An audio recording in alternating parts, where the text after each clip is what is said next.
It's a great pleasure to see you all here for our annual session, 27th OSCPA session.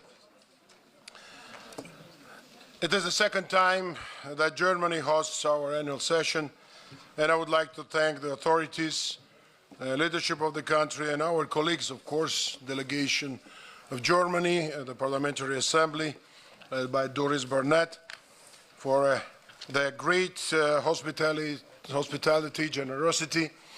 And I would like to say that this exceptional organization, you will feel it, and I guess you already felt that.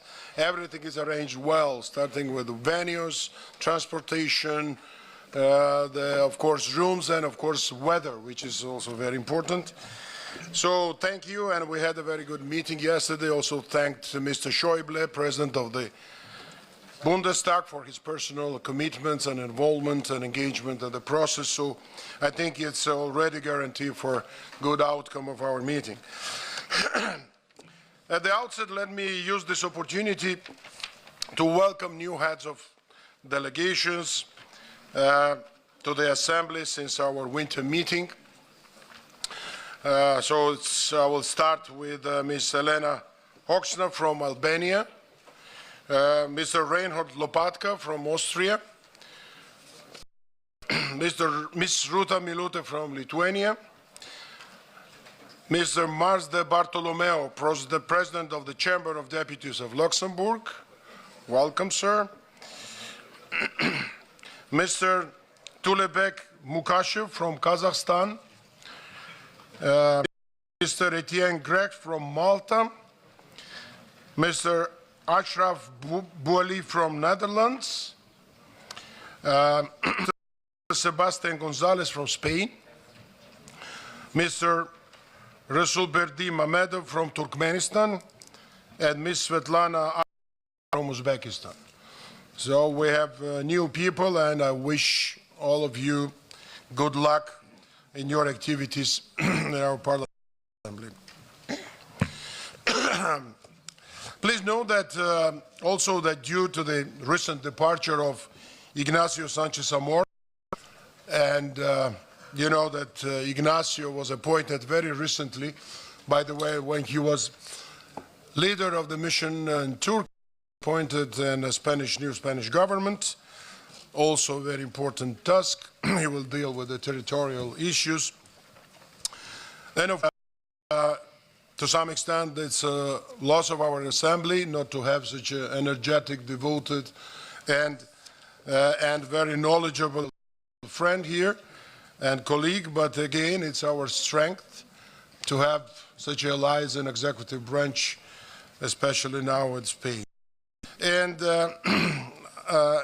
under the circumstances, I asked Vice President Santos to take over as chair of the third committee for this annual session, so you'll know she is very experienced and active in the field. So those were some announcements, and I'd like now to ask you to adopt the agenda of this meeting, which is already distributed and circulated. If there are any ideas or objections, let me know. If not, agenda is adopted. Thank you very much.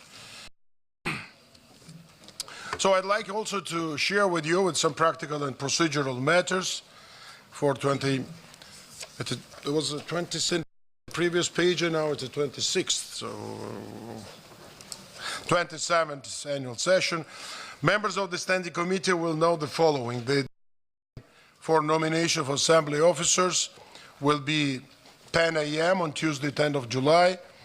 The elections for Assembly officers will be held on the morning of Wednesday, 11 July, between 8:30 and 10:30 a.m. Early voting for members who have an unavoidable to leave the annual Assembly and annual session before Wednesday will take place from 12 p.m. on Tuesday, 10th of July.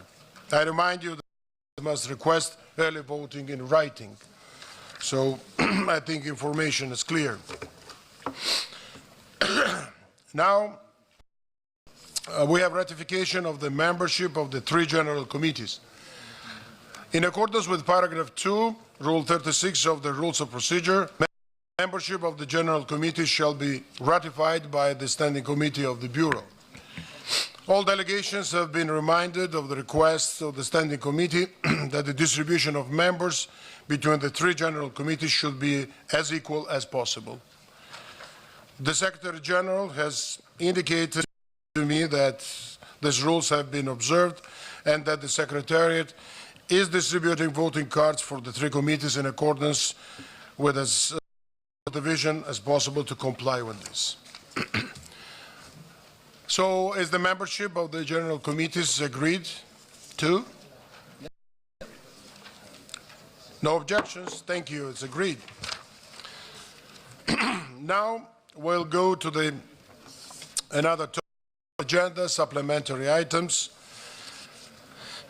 In accordance with Rule 21.1 of the Rules of Procedure, the agenda of the annual session is supplemented by an item or a motion on any matter with the competence of the OSCE, which does not relate directly to subjects proposed by the general rapporteurs of the three committees.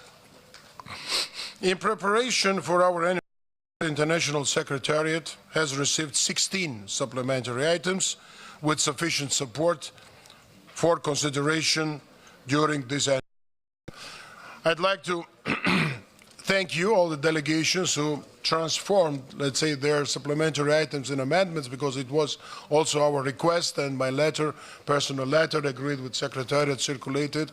I send you, and I guess it also helped to reduce this number to 16. So the list of supplementary items and its proposed allocation has been circulated. Note that according to Rule 21.1 of the Rules of Procedure, the Standing Committee shall decide by a two-thirds of majority of votes cast whether to include a supplementary item on the agenda of the annual session. Please note that no amendments have been tabled for several of these supplementary items, and by our rules, this means that if they are not placed on the Assembly's agenda by the Standing Committee, they may proceed anyway under Rule 21.3. The principal sponsor of supplementary item 10, Ms. Doris Barnett, has agreed not place her item on the agenda since it will proceed anyway under Rule 21.3. There were no amendments. So is the Standing Committee happy with not placing this item on the agenda? No objections? Decided. So this item will then proceed under Rule 21.3 directly. We are now left with the 15 remaining supplementary items. To avoid numerous votes, can I ask if the Standing Committee agrees to placing all supplementary items on the agenda? So we have right to have 15 supplementary items. We have exactly 15 supplementary items. We could vote, okay. There is, yeah, I saw there's maybe an offer. So please, floor is yours, Russian delegation, please. Уважаемый председатель, уважаемые члены постоянного комитета, мы хотим обратить внимание на 3 проекта дополнительной резолюции, которые касаются непосредственно России. Они, на наш взгляд, носят необъективный и конфронтационный характер, тогда как наша организация призвана налаживать сотрудничество. Во многом положения этих основаны не на фактах, а на домыслах и так называемых фейк-ньюс. Российская Федерация предлагает на этой сессии не рассматривать эти 3 резолюции с тем, чтобы авторы этих резолюций могли бы непосредственно приехать на территорию Российской Федерации и своими глазами убедиться в реальном положении дел, для того, чтобы не ставить Ассамблею в ситуацию, когда мы принимаем явно решения, не имеющие отношения к реальности. Поэтому предложение Российской Федерации эти 3 резолюции на этой сессии не рассматривать, отложив их на более поздний срок. Благодарю. So now we'll have this proposal. Maybe Mr. Tolstoy you could list which resolutions you meant. So we will proceed according to our rules of procedure. Please. Какие? Красный.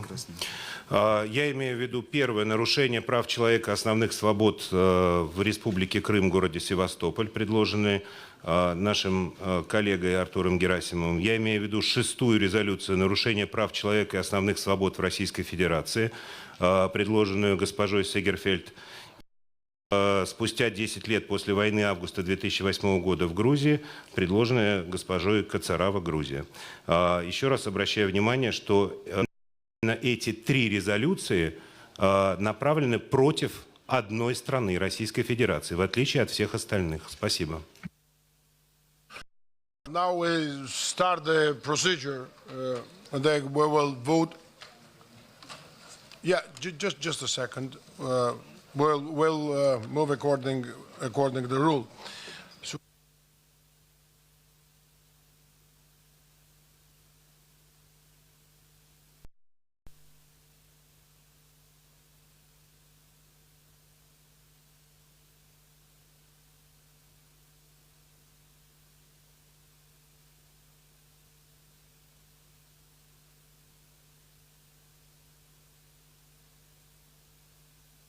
So, dear colleagues, we will start now to vote for the supplementary items. As far as first one was objected from our Russian colleagues. Now we will start with, of course, with the first one. And according to our procedures, there will be 1 speaker for resolution and 1 against. All right? Then Mr. Vysotsky from Ukrainian delegation, first supplementary item. Please, floor is yours.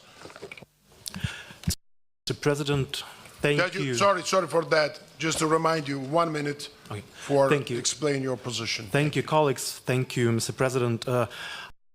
Is clear. Nothing is really happening in the dimension of the occupation of Crimea and eastern parts of Ukraine. As we, for 4 years, included the encouragement to Russia to withdraw its troops from the eastern Ukraine, to de-annex the Crimea, annexed from Ukraine and first illegally occupied, and not to violate the human rights at the Crimea Peninsula. Russia had numerous political prisoners. It's a clear violation of the final Helsinki Act, all the principle of OSCE. If we included all these results of encouragement of Russia to do and to behave as it said in the final Helsinki Act, we must not change our policy now at the Berlin session. Thank you. Thank you. And now, Russian Federation, please. Уважаемые коллеги, коллега сказал, что ничего не происходит в Крыму. Это не так. На самом деле, после воссоединения с Россией в Крыму очень большое количество позитивных перемен, которые невозможно не заметить. Единственное, что хочу пригласить наших украинских коллег в Россию, для того, чтобы они сами убедились, что никаких нарушений прав человека в Крыму не происходит.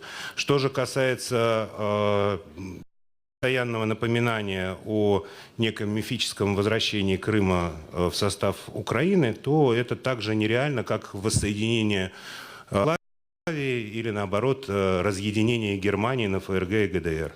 Поэтому прошу не Югославии или, наоборот, разъединение Германии на ФРГ и ГДР.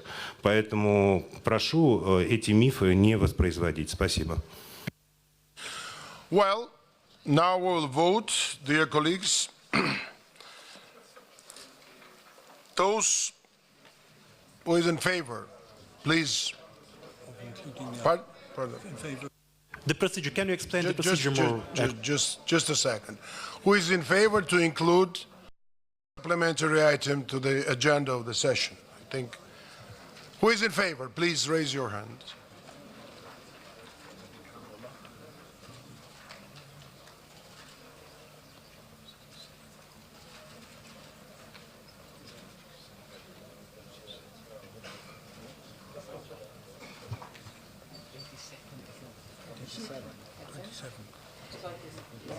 Thank you. Who is against?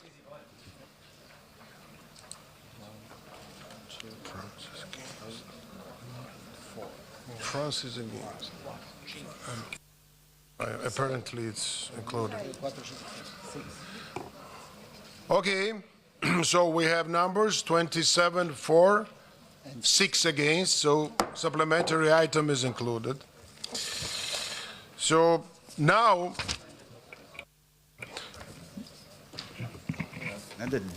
насколько я понимаю, по регламенту 2/3 членов постоянного комитета должны высказаться «за». Почитайте, пожалуйста.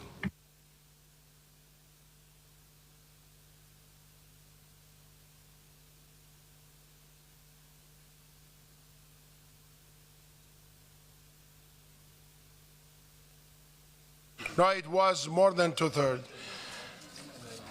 You can then check numbers, and Secretariat will provide you numbers.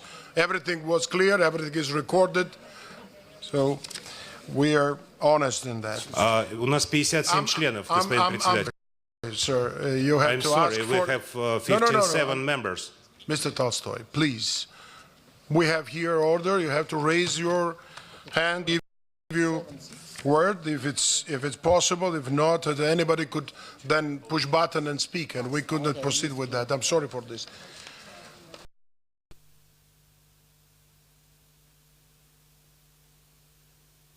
Well,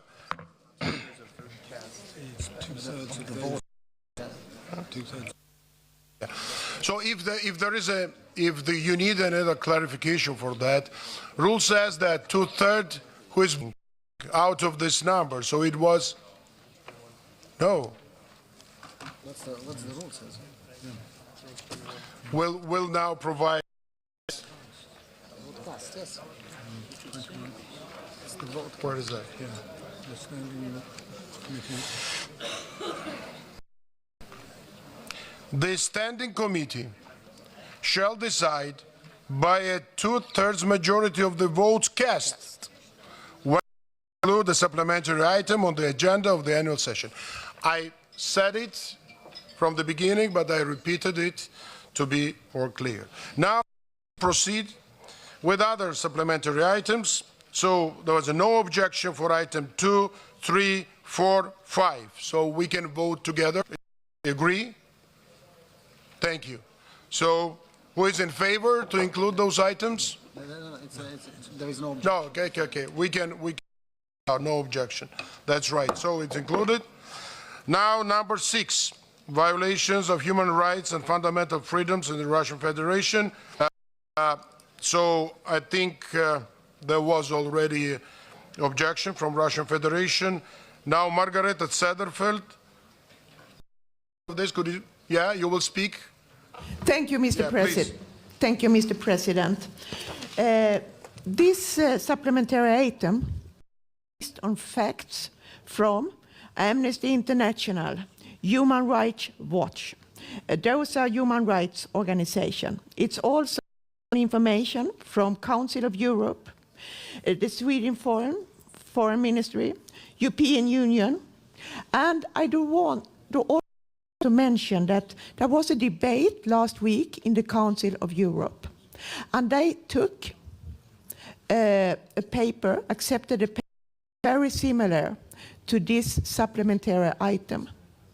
And I do also would like to mention that an open and free debate is very, very important. And I think it's a high risk if we, as a parliamentarian organization, start to limit our freedom of speech. Thank you very much, Mr. Mr. President. Sorry. Freedom. Mr. Freedom. Good That- lapsus. That might be a It's a nice good nickname, so please, you can use it. I'm very much pleased, dear Margareta. Well, please, Mr. Tolstoy, floor is yours. Господин председатель, господин Свобода, мы также выступаем за свободу слова, безусловно, и за свободу дискуссий, и в этом абсолютно солидарен с коллегой Сегерфельд.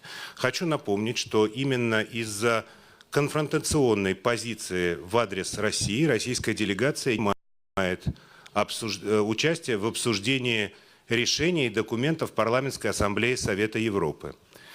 И сейчас Парламентская ассамблея Совета Европы с некоторым трудом ищет выход из создавшегося положения. Если мы хотим и в нашей организации воспроизводить конфронтационные и не имеющие отношения к реальности, основанные на выводах нескольких неправительственных организаций, тезисы, то, к сожалению, я в данном случае хотел бы сказать, что Россия выступает категорически против такого подхода. Нет права ни у кого давать уроки моей стране. Большое спасибо. Okay, thank you. Now we will put this item for voting procedure. Please, hands who is in favor to include this supplementary item in the agenda.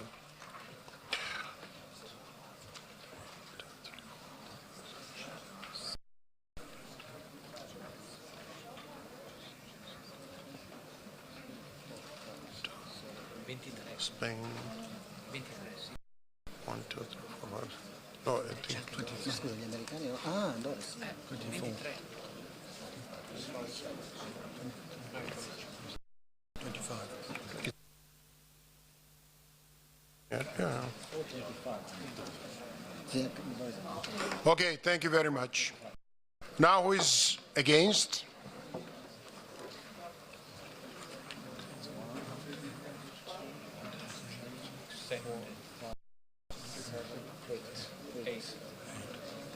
Okay.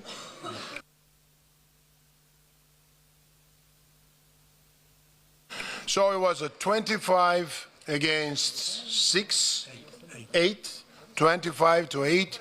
Supplementary item is passed, so it will be in the agenda according to our rules. Now, dear colleagues, we will then go to supplementary items 7 and 8, no objections. So may we include it? Thank you. And then item number 9.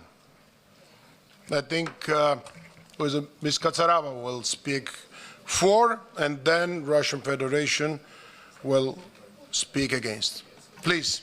Thank you, Mr. President. Thank you, dear colleagues. I think everybody in this hall is aware of the concerns that we are talking and which is reflected in the resolution that we have registered related to the ongoing concerns on the occupied territories of Abkhazia and South Ossetia.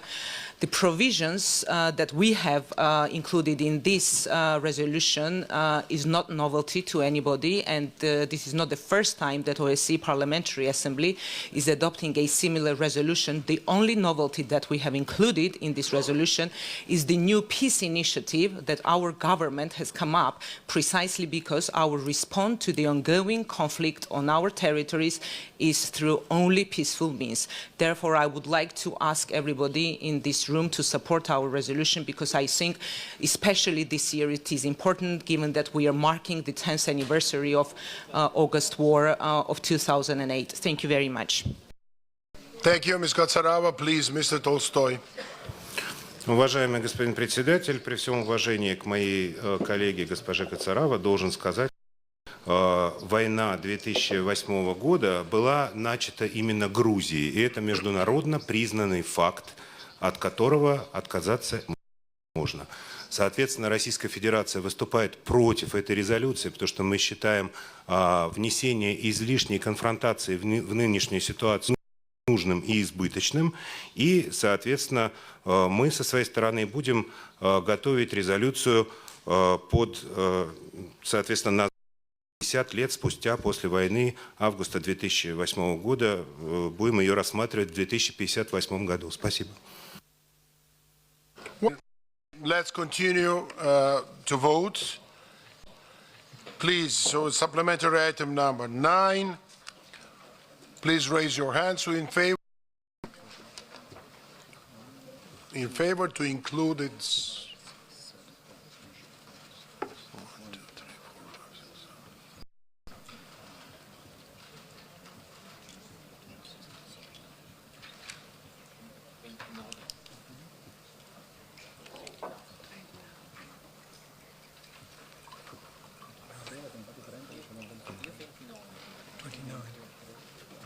5, 6, 7. Well, thank you very much. Now, who is against?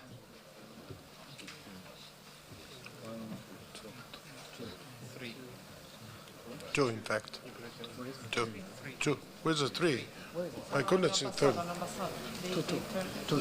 Oh, 2. Well, thank you very much. It's very clear, 29 to 2. So item will be included in our agenda. Thank you very much. So now it's easier for us to proceed. It's number 10, 11, 12. 10's already been dealt with. It's already. There was a Doris Burnett's item, which I already, about this I informed you, this directly went without amendments. So then 11, 12, 13, 14, 15. So no objections. Thank you very much. All items will go to the agenda. And I think we concluded with this about supplementary items. Now we'll go to allocation of supplementary items.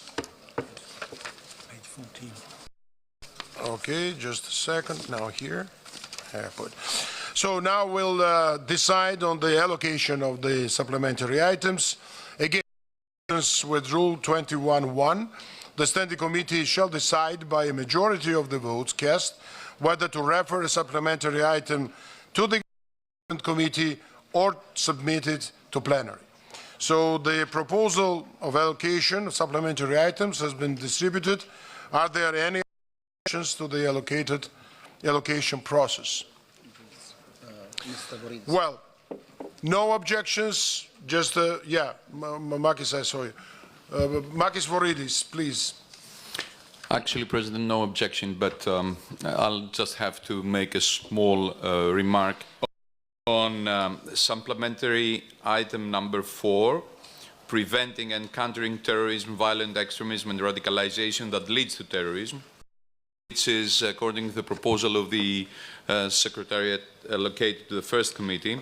In my view, given the nature of this supplementary item and its history is that it's actually a document based on what has been negotiated at the Permanent Council of the OSCE. After a painful negotiation, member states there managed to arrive, which was quite comprehensive and inclusive of all different views. And it was a document that actually is a framework for directions, providing directions and initiatives trying to deal with a very complex phenomenon of terrorism. Now, this document actually did not arrive to be accepted by the Permanent Council of OSCE because one member state objected for political reasons, not because it actually objected the supplementary item, this resolution. And now it is proposed by our committee, the CCT committee. Actually, I'm proposing it, but it's in agreement with the whole members of the committee, because we need to go on and propose specific things in member states to what to do about dealing when they are dealing with terrorism. Now, this is a cross-dimensional issue. It is not like, we're talking about border security, where it could be allocated only, or dealing for, let's say, reintegration of foreign fighters, where you could deal it only in the third committee. But this is something cross-dimensional. Normally, it should have been allocated at the plenary.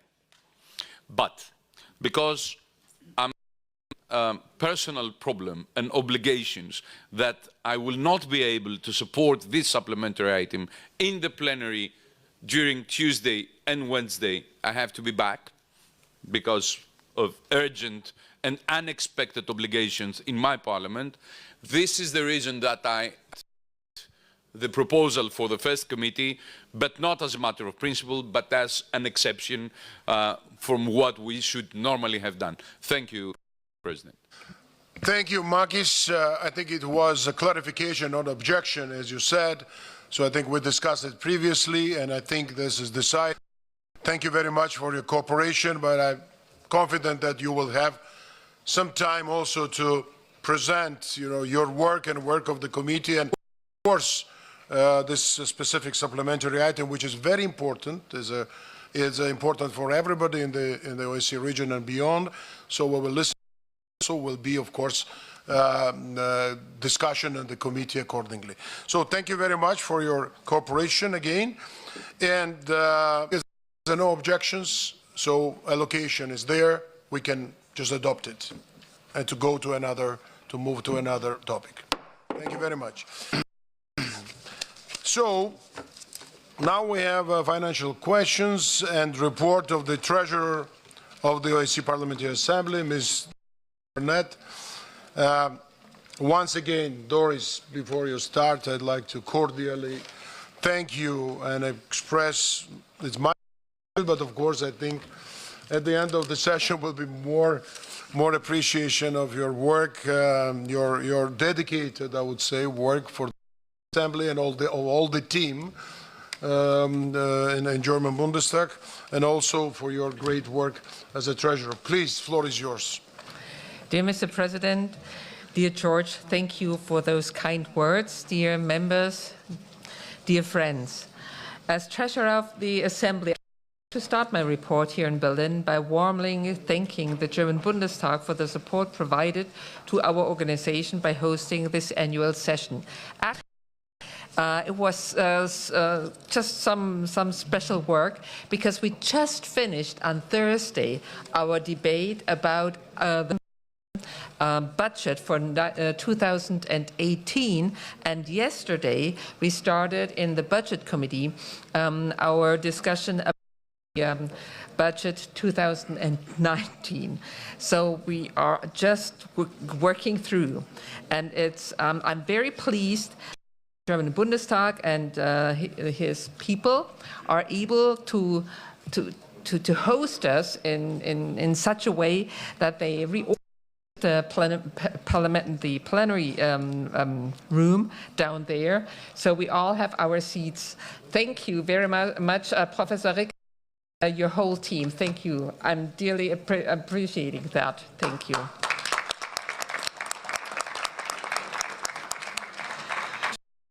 Also goes to those member parliaments who have hosted and will host our assembly meetings and events in the future.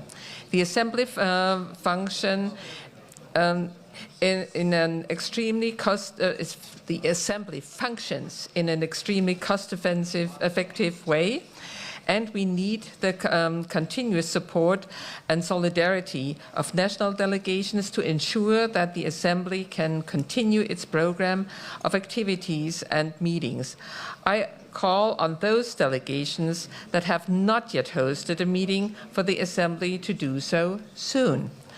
And of course, I can continue as every year that we do an extraordinary work here.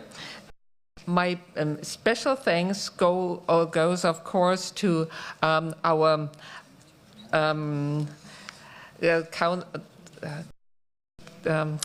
Secretary General, because we say it in Germany just the other way around. The Secretary General and of course also to the Secretary General. You see, I'm still a little bit. Wie heißt er? Unser Generalsekretär Roberto Montalvo. And of course to Gustavo Palares sitting next to me. They are a really great support, not only to work of the Secretariat, but also when it comes to the budget of our organization. Yeah, and attached to this report, of course, you can read it yourself. You will find my proposal for the Assembly's budget for the next financial year, which starts on 1st of October this year and will end on the 30th of September 2019. This proposal has been thoroughly prepared together with the Secretary General and his team in order to reflect the needs of the Assembly, and it was anonymously supported by the Bureau at its last meeting in Copenhagen, which I couldn't attend. Therefore, thank you all for the support. This proposed draft budget, in accordance with our rules, was distributed to the Standing Committee last May, giving you ample time to review it. In this period, I have received no comments or questions from members about the proposal. Thank you for that. I have ensured that our proposed budget complies and reflects the efforts of our national legislatures to minimize expenses and remain within our objectives of austerity and accountability in the use of our taxpayers' money. Of course, you see that we have an increase. The increasing needs of the Assembly requires backup. My proposal is to increase the budget now, don't get afraid, by 7.14%. It's not, but it's actually in euros, 230,500 euros and 25 cents. So the main points for this are the following. Termination indemnity accrual comes up to 126,000 euros and 25 cents. Establishment of junior professional officers position, this comes up to 58,000 euros for the year. The ad hoc committees need 30,000 euros. The statutory meetings cost us 16,000 euros. The presidential support needs 20,000 euros because we have a very effective and very busy president. And of course, the adjustments for our Vienna liaison office, which comes up to 2,500 euros. That means 200 euros per month more. I think we can afford this increase. In accordance with Rule 41, Paragraph 4 of the Rules of Procedure, national contributions to the budget of the Parliamentary Assembly shall be appointed according to the formula used to divide the cost of the intergovernmental side of the OSCE. On 17 May this year, the Permanent Council of the OSCE approved the scales of contribution for 2018, which remain unchanged from the previous years. I welcome the ongoing process to suggest improvements to our system of contributions, but until we reach a consensus to amend our rules of procedure, we will continue implementing the current system. It is important that nations contribute to the support of the Assembly. This can be done by either seconding personnel, like Italy does that with 2 full or hosting assembly meetings and events, just like this one, or in autumn, Kyrgyzstan, and next year, Luxembourg and Morocco, or by extra budgetary contributions for special events like election observations and other seminars or conferences of interest to the OSCE EPA and its members, as the Leinsweiler seminar, as Germany does it. And I am at your entire disposal for discussion and proposals you may have to enhance the work of the Assembly and probably also raise the budget a little bit. Let me conclude my report by congratulating our Secretary General, Roberto Montella, again, his whole entire team, for their efforts in making this institution so efficient in such a transparent, accountable, and cost-effective way. Thank you very much. Thank you very much, dear Doris. I also would like to say that it was very thorough work you done in cooperation with Roberto, Gustavo, and all our staff. And as far as we have a lot of activities, of course, we need more finances. It's not the case, unfortunately, that scale that we need. But I'd like to also to commend the work that we have at this moment sufficient funds with this small but important increase. But the one detail I'd like to just clarify. So thank you very much for the kind words. But the support for President, it means support for Presidents getting nothing from the budget. So again, I would like to have more for the staff, for these professional people to carry out the work which is our common work.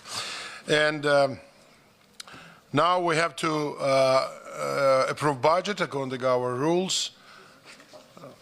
Is there any objections, any questions, any ideas? If it's not, then it's approved. Thank you very much. And there will be a small procedure now. Can I, just a technical point, Mr. President. As this is the first time in the OSCE that we increase the budget for this big amount of money. And I would like to thank, of course, the big amount in percentage, not big amount of money. I'd like to thank, of course, the Standing Committee for making this decision. I will talk about it in my report later on. But I just wanted to have a little surprise for Doris and a little symbolic as we are in a period of T-shirts and a World Cup here for you.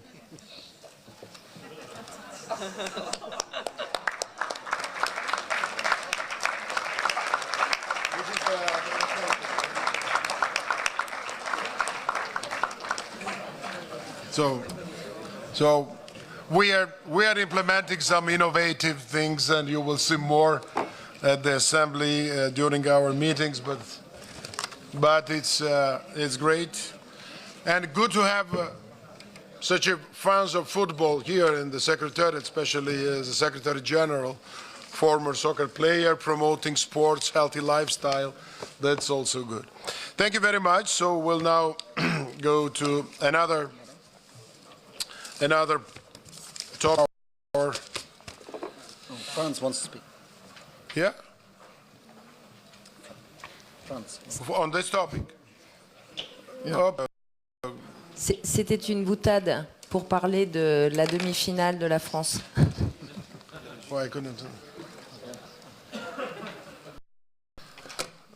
What did you say? Okay, we are not discussing in the details here. Sorry for that. Procedural advisor is English. Okay. Well, now more difficult for me because it's my report as the President of the OSCE Parliamentary Assembly. I would like to apologize. It might be a little bit lengthy, but it's not my desire to speak long. It's that and I personally carried out with some of you, with the Secretariat. It was my pleasure, privilege, and responsibility. Dear colleagues and friends, we've been very active since we last met at the winter meeting in Vienna, and I'd like to highlight here some of main activities I undertook in the past 4 months. You know that the more comprehensive report is distributed and circulated, and then also we send electronic versions to all the it was for all the presidential term. My first activity since our Vienna meeting consisted in a trip to Baku to discuss democratic and economic reforms with Azerbaijan counterparts, including President Aliyev and other authorities of the country, and participate in Silk Road Conference. There, I highlighted Azerbaijan's as a breach for dialogue and cooperation in the OSCE area, and also underlined that democratic reforms, particularly freedom of media and creating conditions to maximize the contribution of civil society, should be addressed adequately. margins of my visit, I was able to visit also jailed journalists Mr. Mehman Husseinov and Aziz Orujev, and I asked this to reconsider their cases, and I'm glad to report that Mr. Orujev was later released from prison, and I hope we can continue to have the dialogue on these issues going forward. And I many times mentioned that praise authorities for help in this to solving this issue, but there are others too. As I explained in Baku, it is important for me, including our Parliamentary Assembly, to remain really visibly present in South Caucasus region. I followed situation in Armenia closely. I welcome the active dialogue between political leaders to find a constructive solution to the situation in the country, and we're happy that at this moment it's settled, so government is functional and really quite a constructive cooperation between opposition and government. And I have been in active touch with Armenian colleagues, especially with the head of delegation. Thank you for that, dear Armenia, and Speaker of Parliament. And I look forward to visiting Yerevan in the near future. You know that there were our suggestions, and because of the political developments in Armenia, we postponed that, and I promise that it will be a visit in coming months very soon. After a visit to Berlin to sign the annual session agreement at the end of March, I was in Warsaw for meetings with the Polish Parliament and ODIHR, and there I discussed a number of issues, including domestic developments on judiciary reform and the rule of law. And once again, I'd like to say that in Bundestag, when I mentioned my visit in Berlin, we had really great meetings with the President of Parliament and other leaders, and there was a preparatory stage, and we see that everything went very well, smoothly, and a great operations from their side. In my meetings with ODIHR, which is one of the most important institutions of the OSCE, I highlighted that parliamentarians bring added value to election observation, and not only election observation. The political experience of parliamentarians complements ODIHR's expertise and long-term observation, producing a stronger, more credible assessment of the elections. I think it is important that we continue to emphasize that election observation needs political leadership underpinned by credible long-term analysis. And I think having here former ODIHR Director Mike Link, so we are really very well prepared to continue very positive cooperation with ODIHR. And I really thank the current leadership, Ingeborg, for her very, let's say, cooperative effort. On the margins of our Bureau meeting in Copenhagen, we met together with a small group of members, as we did during our winter meeting, and this morning we also discussed many issues and to try to find ways to reform PA's work, the Parliamentary Assembly's work, in order to be more effective, more visible, and just to refine many procedures which could make our discussions and outcome really better. Touch upon this point more in detail when I give the floor to the chair of this group, our Vice President, Lord Bonas. Following this, I was in Bishkek to take part in the Central Asian Regional Heads of Mission meeting and for bilateral consultations where I recognized considerable achievements in consolidating democratic values, while also encouraging continuing vigilance. The visit was also opportunity to exchange with students of the OSCE Academy. I'd like to stress this is a particularly very good program for the OSCE, very positive and important, as well as assess participation preparations for this year's autumn meeting and the generous offer of the Kyrgyz Parliament to host one of our statutory meetings, and it's a valuable contribution to our work, and it's widely appreciated by all of us. I very much look forward to returning to Bishkek in October. In May, I took part in the Lisbon on cybersecurity organized under the leadership of Vice President Isabel Santos. This event was timely to ensure that we respond effectively in a proportionate way to threats in the cyberspace, and I'm sure that we will continue this important debate this week in Berlin. And thank you, our Portuguese colleagues, also for great organization. I then traveled to eastern Ukraine as part of a delegation consisting of Mr. Canerva, our special rep in mediation, Mr. Ignacio Sanchez Amor, and Mr. Kent Harstead. I'm really exciting visit, very important, and there was a more, let's say, extensive report also been circulated among members, but I'd like to highlight a few things.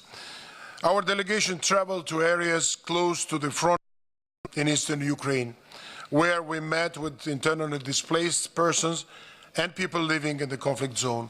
We exchanged with local international humanitarian organizations to better understand the tragic humanitarian situation of people impacted by the armed. We saw that everybody in the region has in reality become a casualty of war. Our visit contributed to extensive insight into the work of Special Monitoring Mission. We underlined that SMM's enormous contribution serving as a reliable point for all people in the conflict region and providing credible and detailed information to the international community. We then traveled to Kyiv from Kramatorsk directly to meet governmental and parliamentary leaders, including President Poroshenko, Foreign Minister Klimkin, parliamentary leaders, and then I reiterated the OSCPA's solidarity with the people of Ukraine who face tragedies on a daily basis and renewed our call for the full implementation of the Minsk agreements to end this armed conflict. In our discussions, we supported efforts to launch a UN peacekeeping mission to be deployed in the whole conflict area, including the border with Russia, which would finally make a fully effective monitoring by SMM possible. We also stressed the importance of pursuing the domestic reforms necessary to implement the Minsk agreements and urged OSCE participating states to prioritize assisting the country and its efforts to ease the plight of the up to 2 million internally displaced persons. Later in May, I was in Tirana for bilateral meetings. When I'm talking about there was a team, and we traveled to Tirana for bilateral meetings with the Albanian government and parliament, including President Meta, Speaker Rugi, Foreign Minister Bushati, and other authorities, also opposition leaders. Among other topics, we discussed deepening the cooperation between the OSCE Parliamentary Assembly in Albania, as well as the challenges the country faces in the implementation of decisive reforms. Also participated in a security forum organized by our colleague Fatmir Mediu, with the participation from leaders of Western Balkan countries. I'd like to mention the efforts of Fatmir and the Committee of Counterterrorism for organizing a series of forums in different parliaments. The last was in London with our friends, our colleagues, Lord Bonas and Mark Pritchard, and with other prominent British parliamentarians, politicians and experts. And of course, before we had, it was in my previous report, in the United States, also with the Senator Wicker, with the Smith, with the Senator Inhofe and others, so thank you very much for that. I followed up this visit by participating in a regional forum on the Western Balkans, and I just said about that in London. Both the visit of Albania and the London event were useful the region's special significance for the OSCE and to reaffirm our commitments and determination to continue actively engaging with the Southeast European region following the especially after following retirement of our special representative Roberto Batali. Finally, I undertook a couple of weeks ago the OSCE presidential visit to Moldova. in almost a decade. And I'd like to tell you it was extremely interesting meeting for all of us. I know at a time when European security and stability are threatened, Chisinau and Tiraspol are setting a positive example for the rest of OSCE area, where conflict resolution has too often been characterized by lack of progress. I lauded recent achievements in the Transnistrian settlement and encouraged both Tiraspol and Chisinau to sustain the momentum of progress in the coming months to create necessary conditions for a comprehensive and peaceful resolution of the conflict. As part of my visit, I traveled through the Gura-Bijuli-Bichok Bridge. There's a famous bridge which reopened last November after being closed to traffic since 1992 conflict in Tiraspol. I also joined vehicle registration office, and it's a great project which will allow the participation of vehicles from Transnistria in international traffic.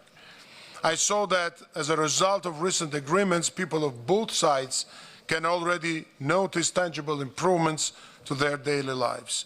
I encouraged both authorities to continue to display resolve to overcome their remaining differences to pave the way for a long-term and comprehensive settlement. As you have seen, dear colleagues, there have been busy months for the International Secretariat and myself, and we have tried as much as possible to cover all priority areas of our work. I'd like to underline here the very good working relationship we have enjoyed with the Italian chairmanship of the OSCE, which I expect to grow even deeper now with the help of our former colleague and friend, now Deputy Foreign Minister or State Secretary Guglielmo Picchi, you know about his appointment, and we look forward to see him here at the Berlin meeting soon. I also want to thank those parliaments that have hosted all our visits and my visits, and also particularly applaud and thank OSCE staff. I have had the opportunity to visit 4 OSCE field missions as well as the ODIHR, and we met with dedicated professionals from many other OSCE offices. I can personally attest to the excellent work they do at times under difficult circumstances. And of course, I greatly appreciate the support offered by our PA International Secretary, I'm repeating that, headed by Secretary General Roberto Montella. I also like to thank my own parliament, which supported all my activities, and it's always very important to be supported in this presidential or other positions. So thank you very much. It was a little bit long, but I tried to highlight all the details of visits. And once again, I'd like to emphasize the great help of our Secretariat, the friends and our staff. It was crucial, and thank you, Roberto, of you for great support. So thanks a lot, dear friends.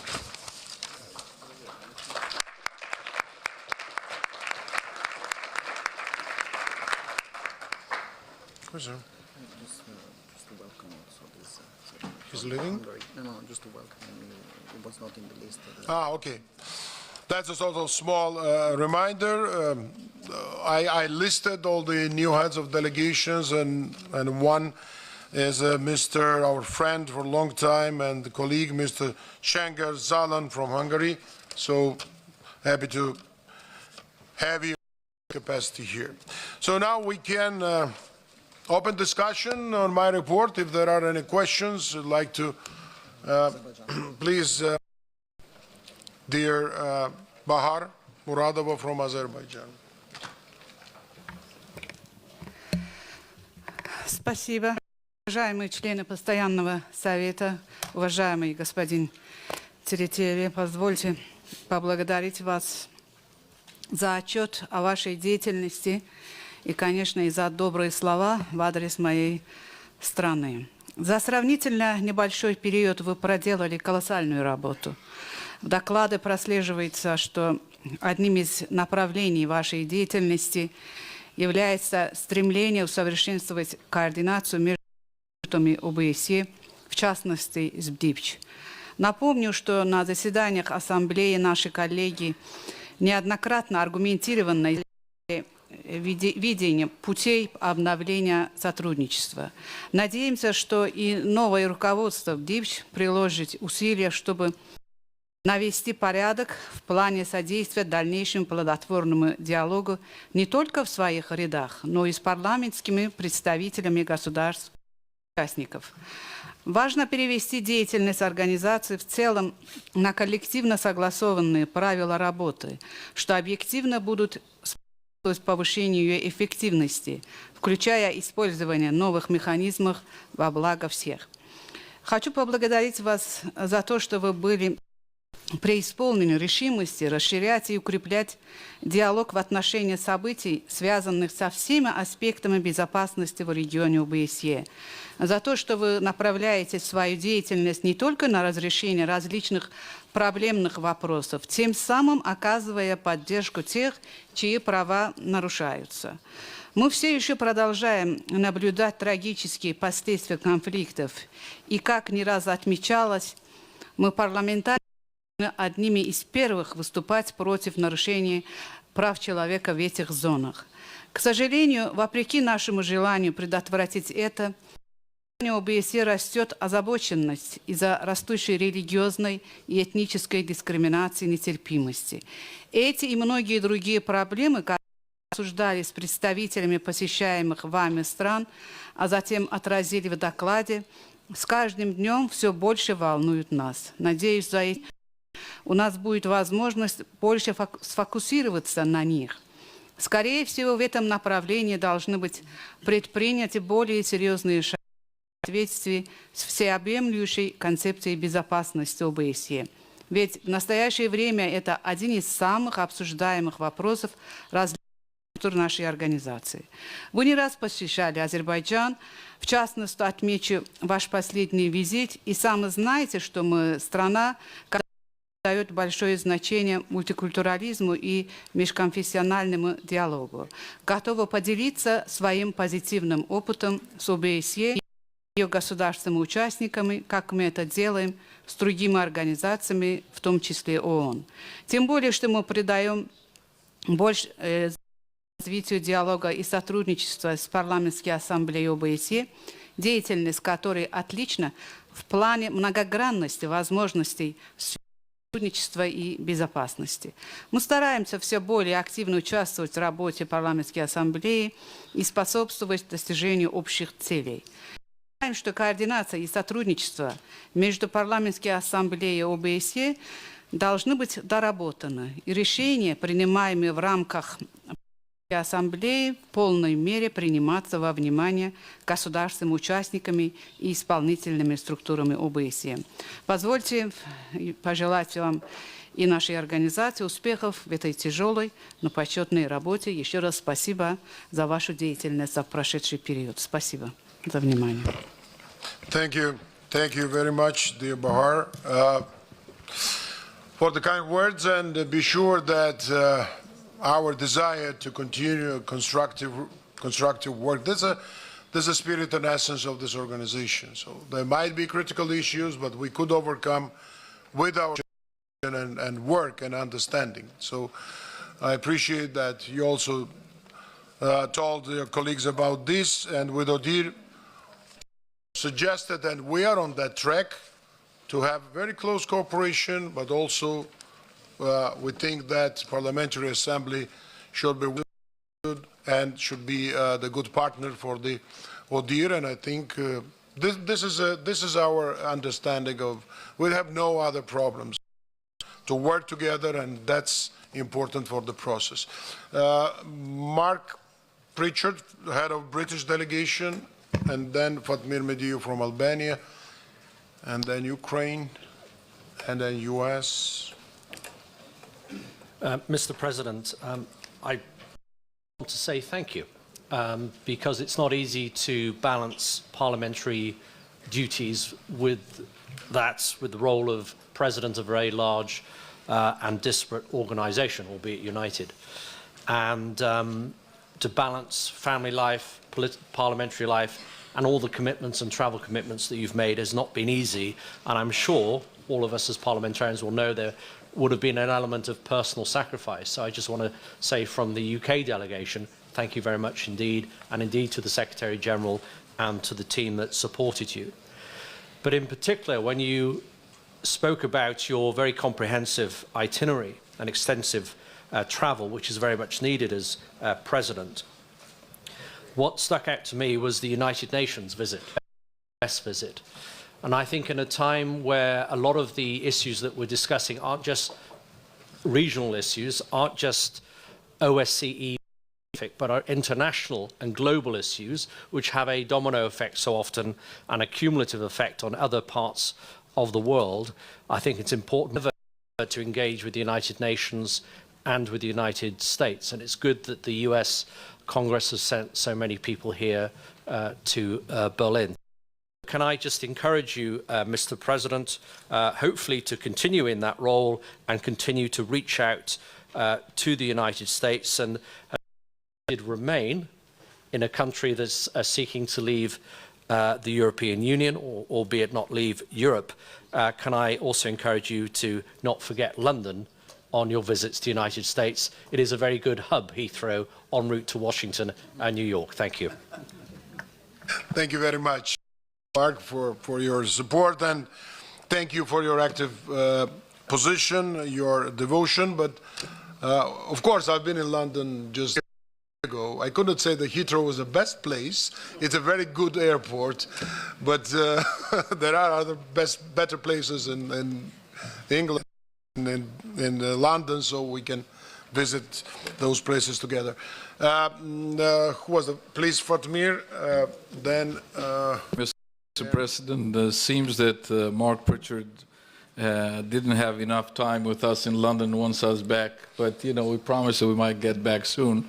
But I want to thank you and Secretary General Montella for paying attention especially to the Western Balkans and joining us as team effort on working in the United States in the Senate with the help of Senator Wicker, Senator Inhofe, Congressman Ederholt, and particularly the interests of Congressman Smith in what's going on in our countries, you know, and having a very good forum there talking about geopolitics in the Balkans, and then later on in Tirana, and about 10 days ago in London, thanks to, you know, Lord Bonas, Lord Des Brown.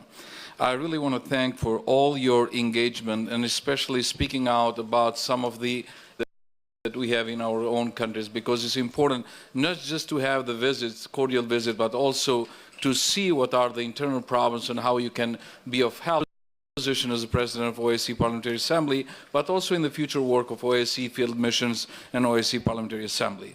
So if I can just add something, we have more focus on establishing the rule of law in our part of the world, fight against organized crime and terrorism, because it's a very thin line that divides that, and also more particular on, as we are, as you mentioned in your report, you know, following the elections, observing the elections, to ensure reforms which are becoming an obligation for us, we ensure for free and fair elections in the Western Balkans. So I really appreciate and thank you very much for your engagement, great help, and I hope we could continue together in the future. Thank you. Thank you very much, Fatmir. I already mentioned about you, and thanks for hosting us there and organizing a very important meetings. We will continue to be very actively engaged in the region and provide all help we can.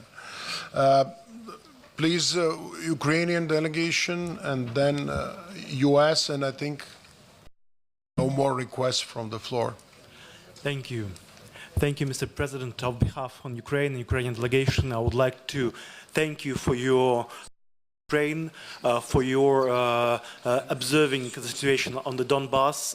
But now I want to stress to your report that the importance of trying to understand what is really going on in the annexed Crimea Peninsula.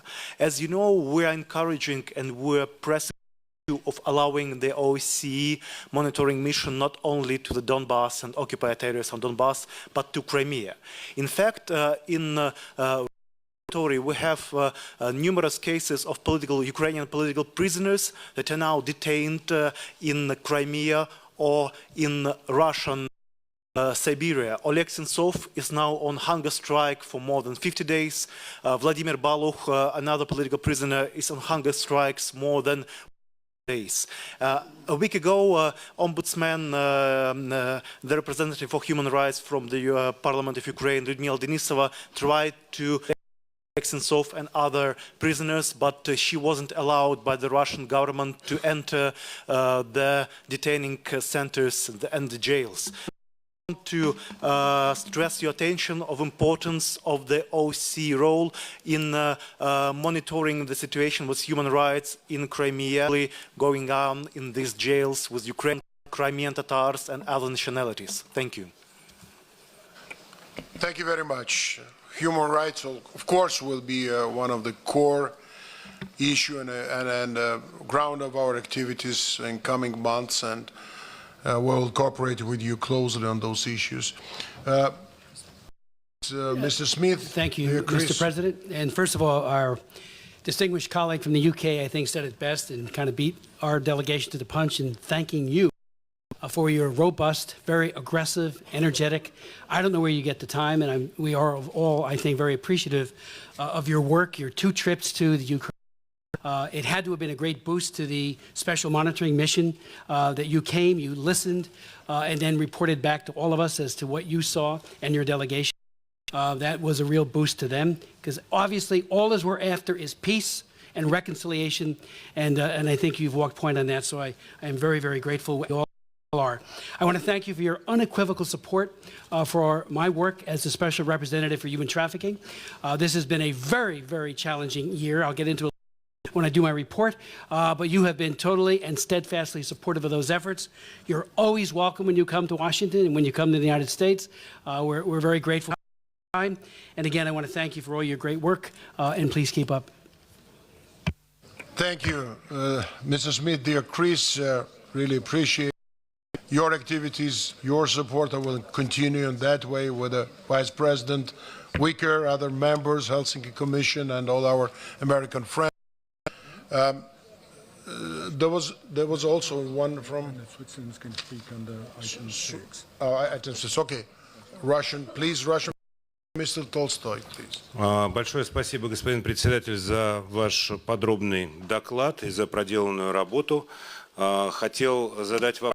В рамках вашего визита на Украину обсуждали ли вы с нынешними украинскими властями соответственно Минским соглашением украинские законы о так называемой реинтеграции Донбасса и об образовании, а также удалось ли вам обсудить с нынешними украинскими властями судьбу более сотни политзаключенных, которые находятся в тюрьмах службы безопасности Украины.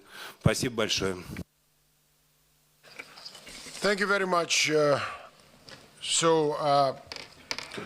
That's of course challenging question, but I think I was quite clear to tell to my colleagues, first of all, what we observed, what we saw there, and what we discussed with the authorities. Of course, when I mentioned reforms, judiciary, of a legislative system, there are a number of laws which are coming up and discussed in the Parliament of Ukraine with experts, with the international community.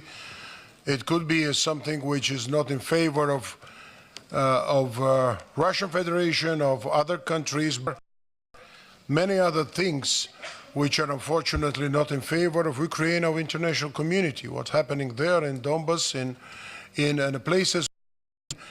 We've been in most affected areas, in Kramatorsk and other adjacent places, and we saw how people are suffering there. If there are any particular issues that you outlined, we can follow, and we can see whether its Ukrainian government is doing sufficient or not. If there are any objections, here at this assembly, we can always constructively work on the issues. But the first and utmost, I'd like to say to you, which I told many times, the major problem of the process is that with the Ukrainian events, violated the fundamental issues and fundamental values and fundamental principles of this organization, of this assembly. We have to work with you, and I'd like to urge you and ask you to follow in that channel, to follow in that track, how to correct this, to be, in line with the Helsinki principles and uphold those principles, because it's obligation of any delegation sitting here, small country or big country. So be sure that we'll be vigilant on every issue which will affect the process of principles and values of this assembly. So thank you very much for your question. Thank you. This finish. Many thanks for having discussion on my report and good works, good words, and I'm not satisfied with my work. If physically I could, I will do more with you. I'm sorry, Switzerland, please. But the two hands raised with Margareta, please, dear. Oui, merci, Monsieur le Président. Chers et chers collègues, la délégation suisse aimerait aussi saluer et remercier le comité, le secrétaire général de l'APOSCE des progrès effectués. Notamment, 3 succès ont été effectués. Nous aimerions souligner le processus de règlement du conflit en Transnistrie, où plusieurs points d'accord ouverts depuis plus de 2 décennies ont pu être réglés grâce à la volonté politique des partis et du rôle positif joué par l'OSCE et par les États qui accompagnent le processus de règlement dans la configuration +2. Je remercie le président Tsereteli et le secrétaire général Montella d'avoir fait honneur au progrès par leur visite en Moldavie le 26 juin dernier. Deuxième progrès et succès, la solution entre le gouvernement grec et celui de l'ex-république yougoslave de Macédoine quant au futur nom officiel de la dernière, même si la solution doit encore être confirmée par un référendum populaire, mais nous sommes optimistes qu'avec le soutien des parlementaires des 2 pays membres concernés, ce référendum populaire pourrait mener à terme un conflit qui a longtemps été un fardeau sur les 2 pays et toute la région. Troisièmement, nous tenons à mentionner les développements politiques récents en Ouzbékistan, où la démocratisation de la société et l'ouverture du pays progressent rapidement. Cette nouvelle dynamique en voie de consolidation de nouvelles perspectives de coopération régionale et un apaisement de tensions politiques. L'évolution permettra et facilitera également un déblocage de fonds de proches au dernier président de l'Ouzbékistan de débloquer des fonds qui ont été bloqués en Suisse, conformément aux règles de droit international. Les soucis qui nous pèsent, la délégation suisse, en rappelant que la Suisse poursuit sa politique de neutralité, fait partie d'aucun bloc militaire ni union. C'est la militarisation accrue qui a lieu dans les blocs militaires de notre... Je tiens à rappeler que chaque dollar, chaque euro et chaque rouble qui est dépensé pour la militarisation est un euro, un rouble ou un dollar non dépensé pour la santé, l'éducation, la formation et la paix sociale dans nos pays. Dernier point, Monsieur le Président, je tiens à rappeler, en tant que femme présidente de la délégation suisse, que l'OSCE à tout niveau, et notamment notre Assemblée parlementaire, qui représente les populations entières de nos États membres, serait bienvenue à respecter les buts de la Convention sur l'élimination de toutes les formes de discrimination à l'égard des femmes, qui stipule notamment, et cela est de notre tâche principale, d'inclure des femmes dans le processus de négociation de paix et dans nos entités, nos autorités, nos groupes de travail à parité avec les hommes. En vous connaissant, Monsieur le Président, et en vous connaissant, Monsieur le Secrétaire général, je suis persuadée que vous ne manquerez pas d'énergie à respecter également les de la Convention que je viens de citer. Ich möchte mich bei unseren Gastgebern des Deutschen Bundes, den deutschen Behörden und der deutschen Bevölkerung ganz herzlich bedanken für die Gastfreundschaft und sicher, dass der Tagungsort Berlin nach einer großen und auch schwierigen Geschichte hier der Ort sein wird, wo wir gute Schritte vorwärts machen können in Richtung des Geistes, der auch Helsinki 1975 beflügelt hat. Besten Dank für Ihre Aufmerksamkeit. Thank you. Thank you very much.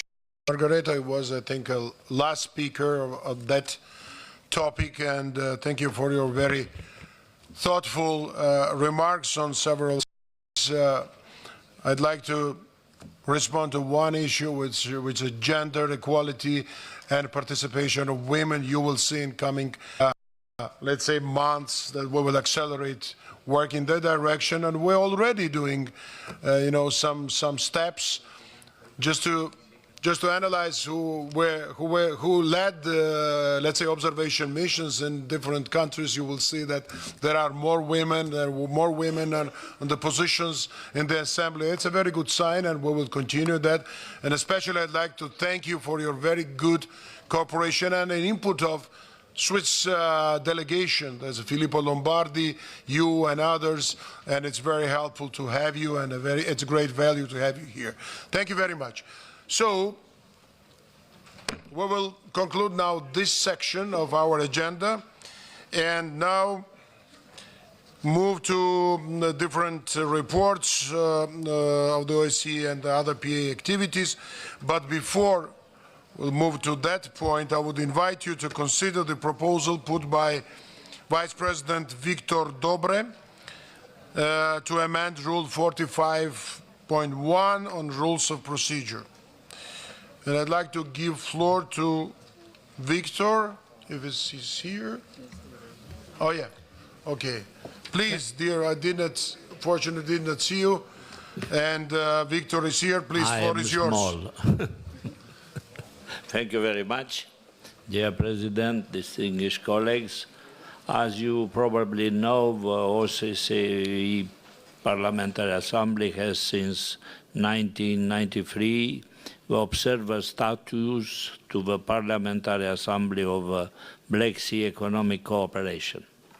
It should be mentioned the excellent cooperation between the two Parliamentary Assembly and to stress upon the active participation of PAPSEC representatives in the events organized by the OSCE. After the discussion held in the margins of our last winter meeting between President Tsereteli and my Romanian colleague, Mrs. Anastase, PAPSEC Vice President, the Romanian delegation to the OSCE submitted the amendment you have in front on granting the PAPSEC observer status to the Assembly.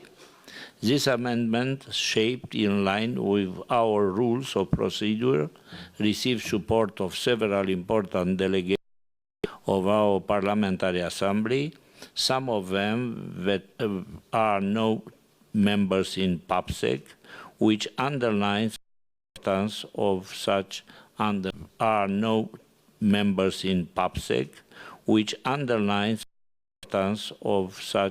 undertaking.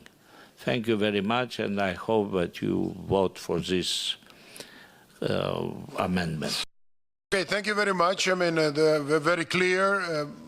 In fact, it's both. It's a technical issue, and of course, it's expanding our relationships with the different parliamentary associations and partners.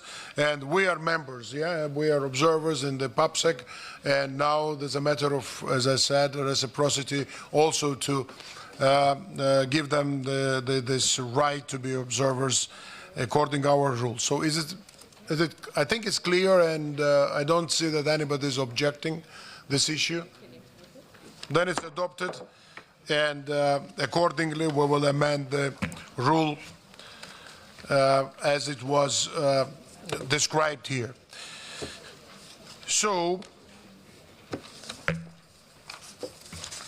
dear colleagues, now on our agenda we have a topic, we have the item, a review of current international political issues. If anybody wants to intervene with this, because partly I think after my report, we discussed different political things, but floor is open now. If anybody wants to intervene now on any particular issue, yeah, please. Mr. President, thank you for recognizing me. Let me just say very briefly that later on today, in keeping with what I hope will be a more of an emphasis on dialogue, Mr. Tolstoy and his delegation will meet with our delegation in a bilateral. And the idea is to exchange candidly our views on, and I am grateful that his delegation will be meeting with ours. And I just want, we've got a Trump-Putin high-level meeting coming up in Helsinki. Some of the members of the United States Senate were just in Moscow and had I think, a fruitful exchange. And just for the record, back 30 years ago, I've been in Congress now for 30 years ago, in 1988, a group of 11 members of the Helsinki Commission traveled to Moscow and met for 3 days with members of the Supreme Court immediately prior to their first election. In the spirit of glasnost and perestroika, there was a great deal of optimism. Everything was up. There was nothing that couldn't be discussed, and hopefully that spirit will reemerge in a new and way as we go forward for the sake of peace. And as I said, your work on peace and reconciliation is greatly appreciated. I'm looking forward to our exchange with Tolstoy. If it's possible, thank you. Could I exchange? Could I yield to my good friend, please. Senator Wicker? Well, yes, and certainly we appreciate in the United States the leadership of Mr. Smith for over such a long period of time. I've been fortunate to lead our delegation to a visit of 6 of our allied countries, ending up here in Berlin. I will report only about our visit to one. That is, a day or two ago, our delegation did visit with Bosnia and Herzegovina. We visited in the town of Trebujene, also Mostar and Sarajevo. We're very concerned about how things are going in Bosnia and Herzegovina. There's no fighting there, and many members of this international community can take credit for ending Sarajevo. We're very concerned about how things are going in Bosnia and Herzegovina. There's no fighting there, and many members of this international community can take credit for ending that serious portion of the history of Bosnia and Herzegovina some 22 years ago. But we are concerned about the future. We're concerned about what we heard there in Bosnia, the internal ethnic tensions exacerbated unnecessarily by outside international influences. Elections are coming up in November. The country there needs to find consensus on electoral reform. I hope the OSCE EPA, and believe the OSCE EPA, will send a robust election observation mission to the elections, and I'm happy to say that there is interest among several members of the United States House of Representatives, members of this delegation, in being actually a part of the election observation, which we ordinarily do not get a chance to do. Ethnicity in Bosnian politics persists. It's unnecessary, it's counterproductive, and it has led to impasse. We met with a Bosnian Jew, a Bosnian Roma, and other ethnic minorities who cannot run for president in that country because of their ethnicity. Some 300,000 plus Bosnian and Herzegovinian citizens have the same problem. This needs to change. We must also encourage efforts to combat corruption in Bosnia. It's not the only place it exists, but there it is sapping the wealth and potential of a country that has actually forfeited so much potential. So we wish the very best to our friends there. I'm glad to be part of one of the largest American delegations to the OSCE Parliamentary Assembly in a couple of decades. We're delighted to be here, but I would simply... Thank you very much, Mr. Smith and Senator Wicker. We appreciate your active work here in the Assembly, engagement. We mentioned many times over the course of years that the U.S. presence here, that transatlantic dimension of this organization is very important. And you said that, so we all know activities of Chris Smith, so and it's one of the best examples of cooperation with the executive branch of the OSCE, so your reports on trafficking, on child exploitation, and so on. And as Senator Wicker, Vice President Wicker said, engagement to Balkans. I mentioned in my report a few times Balkans. We know complexity of this part of the world, which is really very important. We have peace there, but a lot of things should be, done there in terms of reforms, the judiciary, as you said, the rule of law, and a lot of other things. So we'll be very active there. And we appreciate that our American friends also will be vigilant there and present there. And that's I think, a ground for the better outcome of all the events which coming up. And you're right, we will deploy our mission there in Bosnia and Herzegovina in October, but previously there will be preparatory missions there. Our experts will go, our staff will go, our leaders will go there and negotiate what could be improved there before elections in terms of legislation, first of all, and rights of citizens, NGOs, and a lot of stuff. So Balkans will be in focus of our Assembly, and once again, thank you for your engagement and active work there. Thanks. That you will be then last speaker, or there are others. Just raise hand if anybody wants to speak.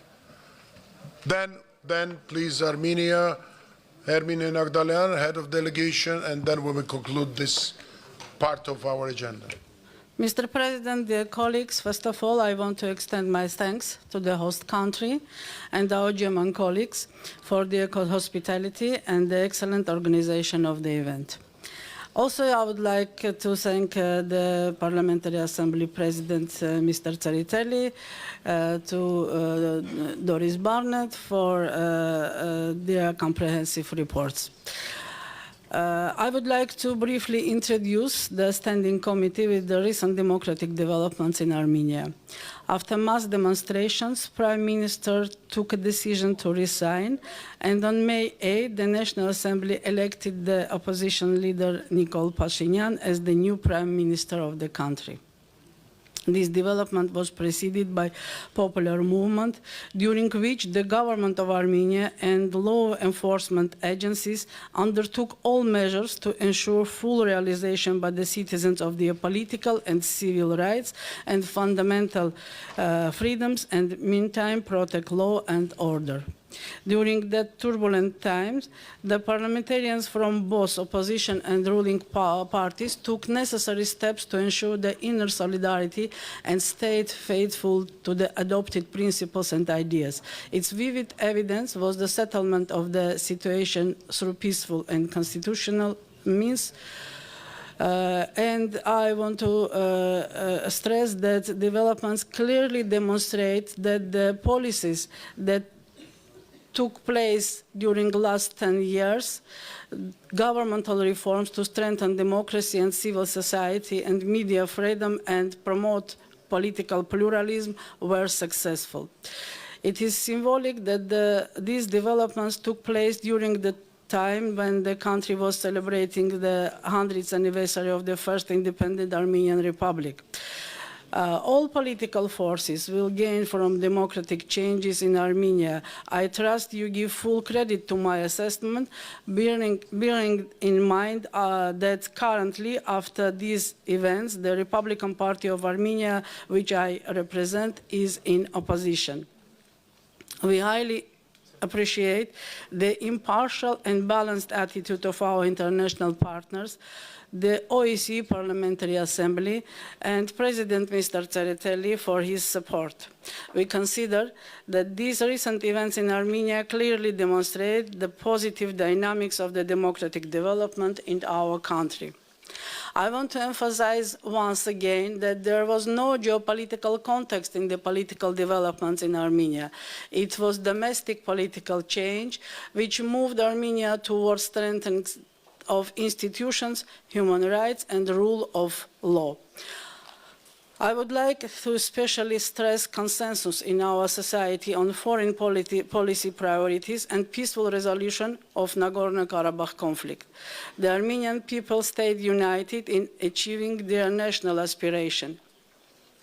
In the second part of my statement, I want to share my assessment and concern regarding the security situation in the region and involvement of the OSCE. Sadly, the security situation in South Caucasus is characterized by continuous deterioration, military build-up, large-scale military exercises, and armed provocation by one participating state. These negative trends are taking place against the background of weakening of conventional arms control regime and reduction of OSCE presence in the region. Closure of the OSCE offices in Baku and Yerevan indicates how a participating state can, on one hand, reject application of the OSCE toolbox in implementing of its commitment, and on the other hand, impede cooperation of another participating state with the OSCE. I would like to underline in this regard that attempts to isolate Armenia from international cooperation are deemed to failure. We stand ready to continue cooperation with the OSCE in other formats and call on our colleagues to encourage the authorities to contribute to such cooperation. Thank you. Thank you very much. As I told you, soon we'll visit Armenia and discuss many issues there in the country, but very important to keep on this stable track that you have in positive, constructive cooperation between new government and parliamentary majority. There was, I'm sorry, I didn't see Vladimir raised his hand, and with the recent developments with Macedonia, please, Greece. Thank you. Thank you, Mr. Chairman. Many thanks to our German host about hosting this event. It's really inspiring to be in Berlin and to see how much things can progress. I would like to say a couple of things about the recent developments in Macedonia. And it's not actually only about the name issue. I would like to make a case and appeal here to say that Macedonia is not a single issue country. Yes, the name dispute with Greece is the paramount issue, and yes, there were some developments lately in that regard, but at the same time, we have now a situation in Macedonia for the first time after 30 years. After 30 years in Macedonia, there is no a single pro-opposition daily newspaper. So ever since 1988 in Macedonia, there was always, regardless who was in power, there was a pro-opposition daily newspaper. That's not the case anymore. Also, in Macedonia right now, we have the worst economy in Europe by numbers. The GDP growth in the first quarter was 0.1%. So out of 50 European countries, we have the lowest GDP growth in Europe. In the last 10 years, Macedonia was the best or among top 3 performers when it comes to economy, with the highest per capita job creation, with the highest per capita GDP growth, like Poland and some other countries. Right now, the Macedonian economy, unfortunately, is the worst. The minimum wage was increased by edict 30% without any ground. And on top of that, we have an ongoing political persecution. Right now, Mr. Chairman, we have members of the Macedonian parliament that are imprisoned or under house arrest on terrorism charges. It is unprecedented. We have members of the Macedonian parliament imprisoned and under house arrest without lifting their immunities. So it's unprecedented. Please, I would like to appeal to you. We've talked in the past about this and with a couple of other people from the OSCE. Paying attention to Macedonia. Yes, the name issue is an important issue, but Macedonia is not a single issue country. There are very, very worrisome developments in the country. As I said, after 30 years, we don't have a pro-opposition newspaper in the country. We have a worrying situation in the judiciary and so on and so forth. The media freedom as well. Thank you.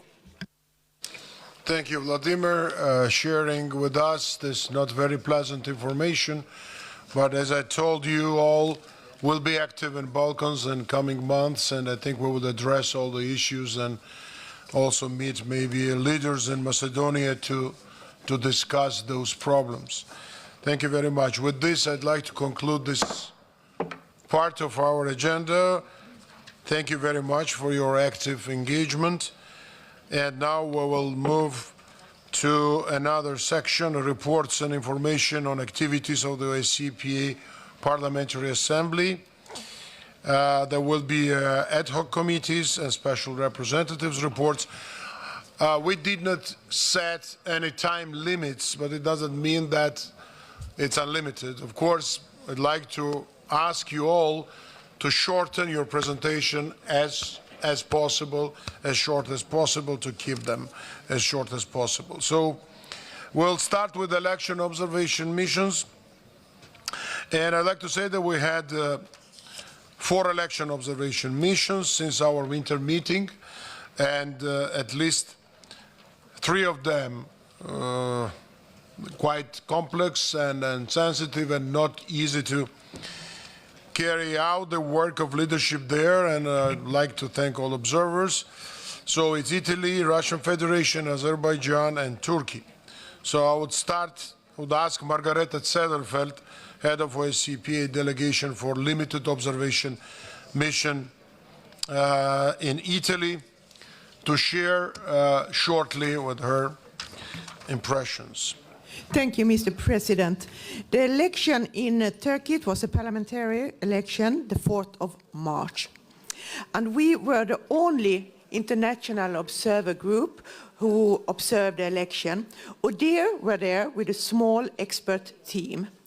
And during the election day, our team were represented in 5 major cities in the north, central and south of Italy.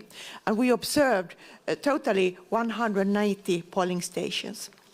I also would like to say that it was a very vibrant election, and it was 12,000 candidates who ran for a position in the National Parliament of Italy. And the voters, they was also freely to cast their ballots. And it was a democratic election overall and in line with international commitments. If I should say something, it was that the media was very vibrant and free. And it was several debates and articles in media. And on internet, the social media was very important for the result of the election. I also would like to underline that migration was a very intense topic, and the election campaign, it was mostly performed on the migration, and it was a challenge because the other topics was more backwards. During the election day, it was a very long day. As it opened, the polling station opened early, and it was running until 10 in the night. And in the polling station, there were quite a lot of lines, people waiting. This was related to the new procedure for the election. The procedure was to increase the security of votes and also to limit the number of corruption. And it was done very well, but on the other hand, the lines was increasing. There was also a few incidents separate from each other of violence, and the observers who noted that, they urged investigations.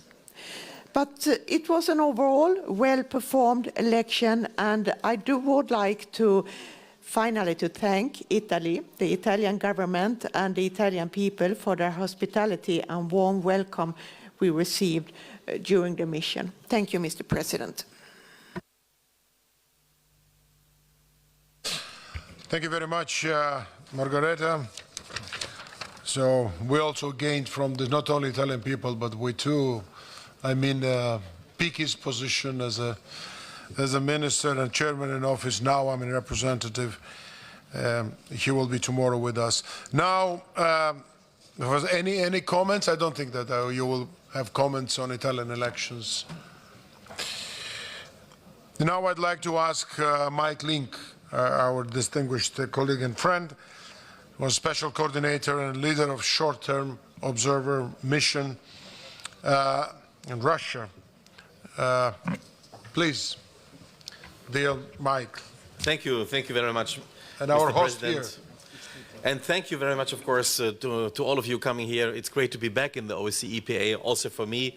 And I was really privileged and glad to have the opportunity to serve as special coordinator for the presidential elections in Russia, which have been held in March. I was appointed by the current Italian chair in office as a special coordinator in February, and I was pleased to work together with Marietta Tidei, who led the delegation of more than 100 parliamentarians and staff from more than 30 countries. Together with ODIHR, we deployed more than 580 observers countrywide on election day. That makes up to the largest delegation since many years, since many elections we had been deploying to the Russian Federation. It was an excellent cooperation with the host authorities. There were no formal limitations nor restrictions on this observation. Let me thank you explicitly for that to the Russian authorities. Our main conclusions were that the 18 March presidential election took place in an overly controlled legally and political environment marked by a continued pressure on critical voices. While the Central Electoral Commission administered the election efficiently and openly, after intense efforts to promote turnout, citizens voted in significant numbers, yet ongoing and increasing restrictions on the fundamental freedoms of assembly, association and expression, as well as on candidate registration, limited the space for political engagement and resulted in a lack of genuine competition. That is what we stated together. While candidates could generally campaign freely, the extensive and uncritical coverage of the incumbent as president in most media resulted, in our views, clearly in an uneven playing field. Legally and technical aspects of the election were administered efficiently. With the Central Electoral Commission headed by Ella Pamfilova, the cooperation with the CEC was open-minded, professionally reliable, and we thank the CEC repeatedly for this on behalf of the OSCE, and let me repeat this here explicitly. Clearly, there is much work to be done, and we are pointing also to the final report by ODIHR meanwhile being published. Our team stressed that we as Parliamentary Assembly look forward to be able to work closely, friendly and openly and result-oriented with the Russian authorities, with the Russian OSCE EPA delegation and all other interested parties in a cooperative, result-oriented manner, respectful in the coming months and years. We appreciated the professional support provided by ODIHR. We worked together with their team, together fruitfully, and expressed our opinion in one voice. This election, as you know, of course, was also held on the Crimean Peninsula. In line with numerous OSCE EPA decisions, of course, and let me only quote one of them, Helsinki 2015, where the OSCE EPA deplores Russia's aggression against Ukraine, including its illegal annexation and occupation of Crimea, end of quote, we did not observe on the peninsula. Finally, I want to mention one other aspect that is outside of the confines of this mission as it relates to voting outside of the territory of the Russian Federation, which we, as you know, did not directly observe. We have been hearing, and there have been credible reports of disenfranchisement of Russian citizens resident in Ukraine who have the right to vote if they wish so and if they want to exercise it. We have seen these reports, we take it very serious. We discussed on the spot in the OSCE EPA delegation, and the OSCE EPA delegation decided to address a letter to the Ukrainian authorities. It was signed by Marietta Tidei and Ignacio Sanchez Amor, the head of the third committee, where we clearly addressed that we expect that efforts will be made to enable Russian citizens to cast their vote and to avoid any provocations.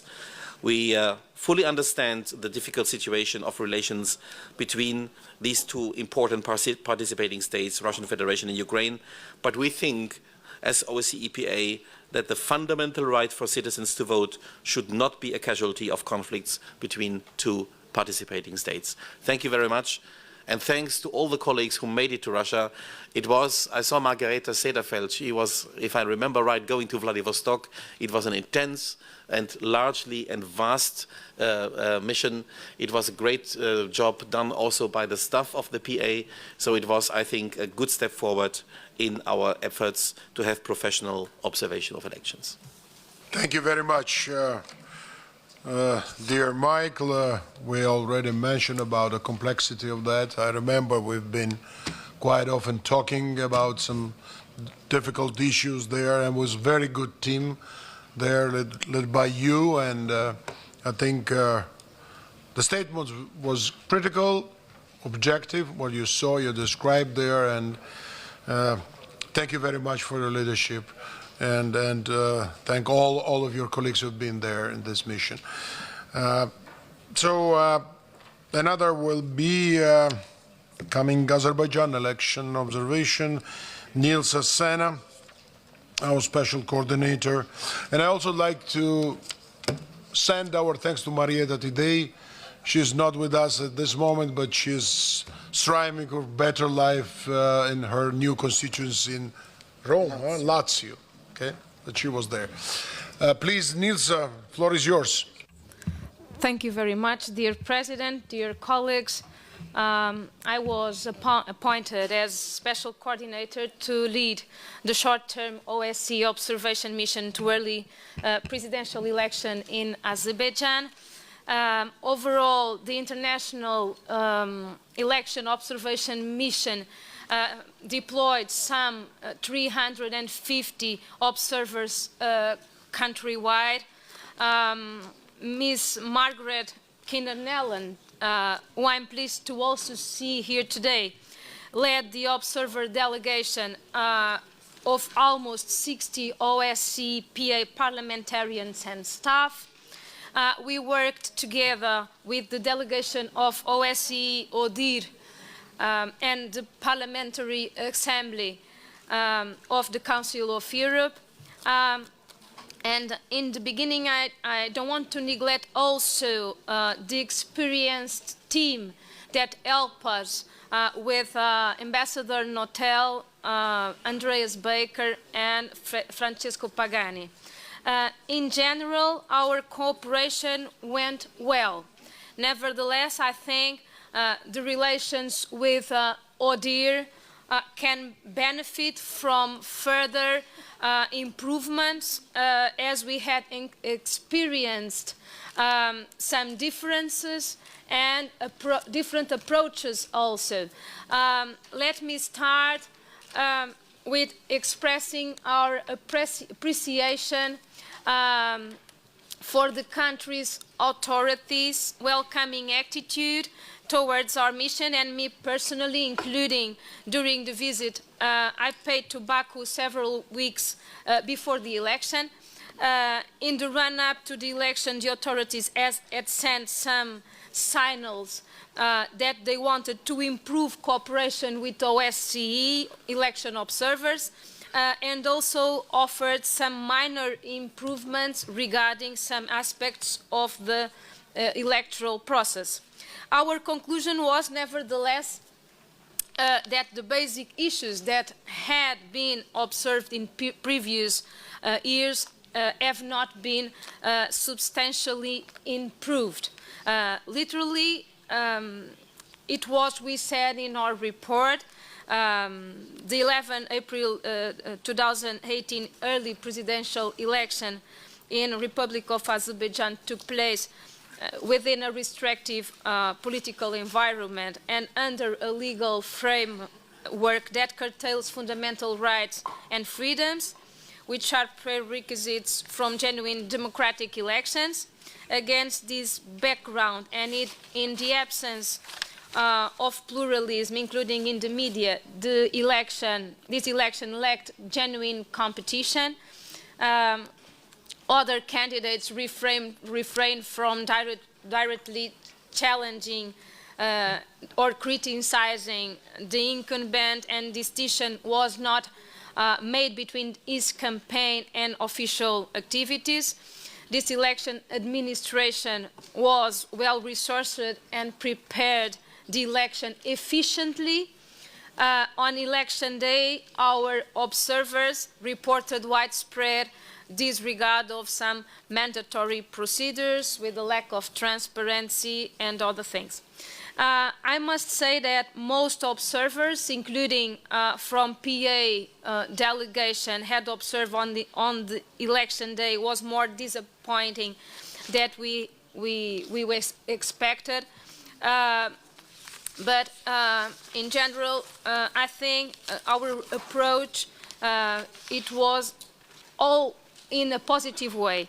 I understand it will be the task for our assembly to continue our dialogue with Azerbaijan authorities in a way that we will reach a common understanding of all the issues. However, I truly hope for our continuing cooperation and turning it into a joint effort to tackle the fundamental problems that a restrictive political and legal environment poses for free elections. We will be ready to assist in this process, if requested by Azerbaijan, of course. and to continue our dialogue on the future development of the country's democracy. Thank you. Thank you, Nilsa. Yes, I saw Bahar Muradova wants to intervene, but to say that, of course, it was quite a sensitive and complex process, and I'd like to thank all of you to being, in the leadership positions, and it was quite exceptional when two women led this mission in Azerbaijan, Margareta and Nilsa. Margareta with her great and very, let's say, deep experience in election observation, and all of you who've been there. Of course, we had many exchanges with Azerbaijani colleagues. Bahar will propose now her thoughts. There was position expressed by Vice President Aliyev at the Bureau meeting. Guliyev, second time I mentioned that because I had in mind that we also had a meeting on the topics with Aliyev. So, but now Guliyev, you are here, and we discussed it also in Copenhagen. But the main idea, I don't want to repeat it more, is that, so there are critical issues, but desire of the OSCE and OSCE Parliamentary Assembly, ODIHR, to continue this work with Azerbaijani authorities to, let's say, correct, to modify, to, let's say, improve the legislative framework or other procedures in order to have much more better assessments for future. I think this should be taken not only as a note, but as a process in which very important role of the country. So, please. Спасибо, уважаемый президент, уважаемые коллеги, уважаемая госпожа Нильса. Спасибо вам за короткий отчет. Внеочередные президентские выборы в Азербайджане 11 апреля этого года были очень хорошо организованы, и каждому из 8 представляющих различные политические силы кандидатов были созданы все условия. Я очень рада, что мои соотечественники, граждане Азербайджана, с различными политическими и общественными взглядами в очередной раз оказали доверие и проголосовали за партию «Единый Азербайджан» и ее кандидата. Необходимо также особо отметить старания руководства нашей ассамблеи, ваши, господин Церетели, как президента, и господин Роберто Мантелло, как генсека, направленные на дальнейшее совершенствование сотрудничества между государствами, членами и институтами ОБСЕ в поиск новых возможностей для сторон. К сожалению, не дали ожидаемых результатов попытки, направленные на продуктивность возможностей, созданных азербайджанским правительством с целью плодотворного сотрудничества с БДИПЧ, несмотря на напряженность в отношениях и разногласиях Азербайджана с этой структурой. И мы в очередной раз столкнулись с предвзятой, необъективной оценкой международной миссии по наблюдению, основанной больше на субъективном мнении, нежели отражение объективной реальности. Сегодня здесь я не буду в подробностях разбирать отдельные моменты отчета с такой оценкой, потому что избирательная комиссия, госструктуры и наш уважаемый коллега, вице-президент Азай Гулиев на заседании бюро уже предоставляли детальную информацию в этой связи. Часть доклада, связанная с Днем выборов, отражает общие и неясные замечания. Несмотря на предполагаемые перечисленные, они не адресованы конкретно. При конкретизации этих недостатков они обязательно будут учтены в будущей деятельности. Насчет того, что не было реальной конкуренции и выборы прошли в ограниченной среде, хочу сказать, что это заявление не совсем соответствует действительности. Так, перед проведением выборов не предпринималось никаких ограничивающих мероприятий для деятельности политических партий и институтов. Были обеспечены все основные права и свободы, в том числе право свободного собрания. Как результат, политические партии, выбравшие стратегию неприсоединения к выборам, свободно и без всякого вмешательства провели митинги и мероприятия и довели свои мысли до своих сторонников. Всем политическим силам и гражданам были созданы условия для принятия участия в выборах президента и выдвижения кандидатуры в рамках законодательства. Ни для кого не было создано искусственных препятствий для осуществления этих прав. Таким образом, участие представителей политических партий и групп различного направления, продемонстрировавших свою волю, обеспечило формирование конкурентной среды на выборах. В то же время кандидатам были созданы всесторонние условия для непосредственных встреч с избирателями на местах, а также проведения свободной и конкурентоспособной агитации в СМИ. Естественно, ни в одной демократической стране невозможно проведение выборов без каких-либо нарушений. В этом невозможно уверить кого-либо, так же, как и невозможно принять оценку, где мелкие нарушения раздуты, некоторые вопросы преподносятся в плохом свете. В отчете прослеживается преференция позиций тех, которые не присоединились к предвыборному марафону не из-за каких-либо ограничительных мер, а из-за ограниченной социальной базы, слабого политического веса и радикальных разрушительных взглядов. Если все настолько плохо и есть конкретные факты, подтверждающие масштабы и подлинность нарушений, тогда почему же никто не обратился с жалобой в соответствующие инстанции?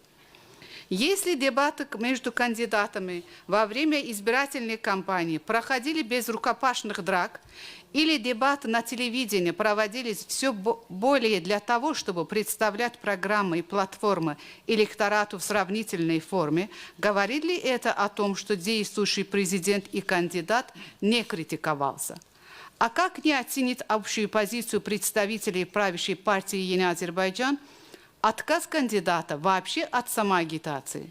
Для информации скажу, что Азербайджан, где в политических процессах радикально деструктивные зачатки появились в 90-х годах, является страной с электоратом, который много настрадался от этого. Поэтому любая политика, способная даже на малые сотрясения, волнует большинство наших граждан. Поэтому абсолютное большинство, которое свободно и в условиях демократии на избирательных участках проголосовало за избрание кандидата от партии «Yeni Азербайджан», недопонимает поставленную под сомнение свою волю. Честно говоря, меня очень волнует то, что происходит по известным и неизвестным причинам, сформировавшееся недоверие к ОБСЕ, который мы пытаемся превратить в мост для диалога и сотрудничества между нашими странами, а также его институту по наблюдению за выборами. Но я неоднократно выражала свое мнение по поводу предвзятого и селективного подхода по определенным вопросам к нам. И сегодня я вынуждена отметить это еще раз. Но поверьте, что сегодня нам всем необходимо давать только объективную оценку происходящим событиям и процессам. В противном случае необходимость сделать это отпадает вообще, потому что теряется истинный критерий. Становится очень сложно различить конструктивную критику и предвзятое отношение. Мы всегда открыты к конструктивной и объективной критике и диалогу. Считаем это очень важным фактором в нашем нелегком парламентском деле. Мы совсем не думаем о том, что работали без ошибок и каких-либо недостатков, и заинтересованы в дружеских, непредвзятых, опирающихся на реальность отношениях со всеми сторонами. И в этом случае, опираясь на превалирующие многочисленные положительные отзывы международных и местных наблюдателей, мы с уверенностью смотрим в завтра. Со своей стороны хочу заверить вас, что во имя воли нашего народа и поставленных целей вовлеченную в избирательный процесс структуру продолжают разбирать все моменты критики. В завершение я хотела бы поблагодарить всех трех женщин, всех участвующих в этих процессах членов Ассамблеи, независимо от их позиции, за то, что приняли наше приглашение и посетили нашу страну, были вместе с нами в столь важные дни. Спасибо за внимание. Thank you, dear Bahar. I think we will not go into details, as you said. So we heard statements before and now. You have your position. The observers, they described what they saw there. And of course, I would like to myself to and on behalf of maybe our team. It was our intention and desire really to see maybe a better process and better, well-organized, less irregularities. There are something maybe questionable things, but now it's my friendly advice to look forward, to move forward, to work with the OSCE, to work with the ODIHR, and to make less problems, to modify your legislation. We are ready for that. Nobody said, nobody questioned that we would like to be distanced. No, we'd like to cooperate, and I think and I appreciate that you expressed this will also today here. So thank you with this. Now another one, also another important elections in Turkey. I'd like to say, and I already asked Peter Osuski, who was leader of OSCE parliamentarians mission there, and of course Nacho, Ignacio Sanchez Amor, for their great, I'd like to commend them for their great job there, and all the observer team there. From the Secretariat, it was also a big team, worked very hard. Turkish authorities asked today not to have this report, not to discuss it as far as they are not here. And I think we agreed on that, and we will postpone this report to Bishkek for Bishkek meeting when delegation will be formed and delegation will be here. But again, if Peter Osuski wants to make a short, let's say, a few words about this, about his work or impression, maybe very shortly, Peter, and once again, thank you very much for your efforts. Distinguished President, dear colleagues and friends, in fact, election in Turkey and observation and circumstances around hadn't been an easy task. There hadn't been like election to Bundestag last year. I have to say that it's one of our main roles of this whole institution, of our Parliamentary Assembly, to observe, report, and make conclusions about election of our member countries. And openness and, I would say, comments about facts we saw are always important on the way of improvement of the status of the things how they are now. And I am looking forward to speak about this election also on behalf of my friend Ignacio Sanchez Amor in Bishkek, because it's not our role to remain silent if there is anything we have to comment. Thank you. Thank you very much, Peter. And now we will move. So we concluded, I think, all the observation missions. Now, ad hoc committees and special representatives. So,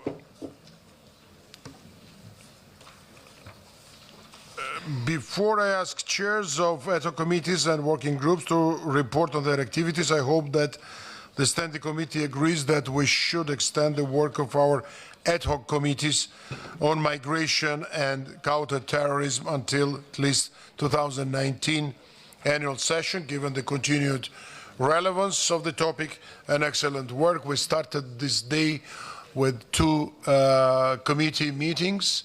I was pleased to attend both. Migration committee led by Nahima Dantri and counterterrorism committee led by Makis Voridis, and I would like to say that those 2 committees are working, ad hoc committees are very well, very active committees. The composition is very good, and also we thanked the previous chair, Filippo Lombardi, for his great work, and I think it's a very adequate and right thing to extend this, and not only to extend, but to say very good words for your very active work. So, any objection to extend the time of work for the committees? No. So, thank you very much.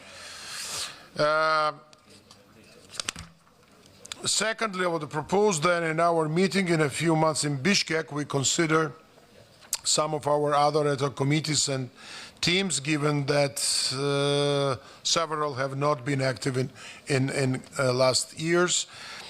We will now move on with the reports.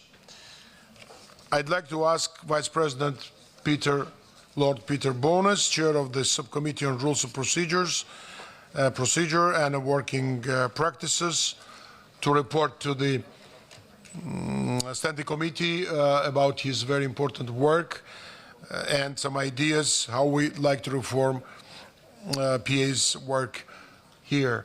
So, Peter, dear Peter, floor is yours. Thank you very much indeed, Mr. President, and I will endeavour to be brief. When I produced the paper Need for Change, which was circulated to everybody, and that was endorsed by the Rules and Working Practices Committee insofar as they thought it merited consideration by the Bureau. The Bureau, under your leadership then, President, kindly set up a working group to look at the whole issue. And that group has now met in Vienna, in Copenhagen, and again this morning in Berlin. And it's made a number of proposals. We advance slowly, but we have made some proposals.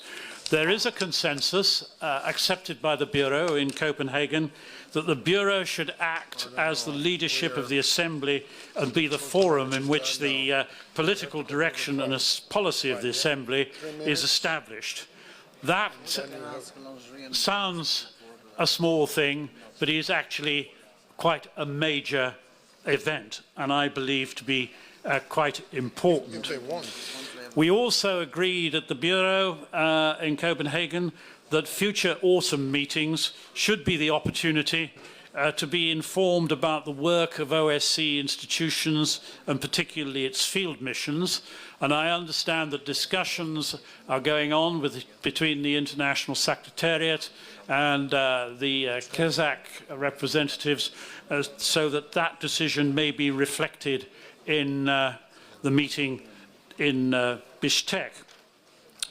We also took up a suggestion that the annual declaration, when drafted, should be drafted in a way as to ensure that the resolutions are grouped according to their particular targets.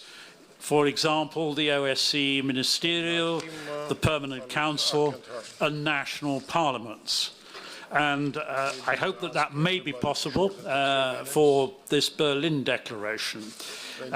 We also discussed this morning, which will not be possible for this declaration, to see whether we can find a way of drawing the essentials from the declaration into an executive summary, which would be more easily read and distributed.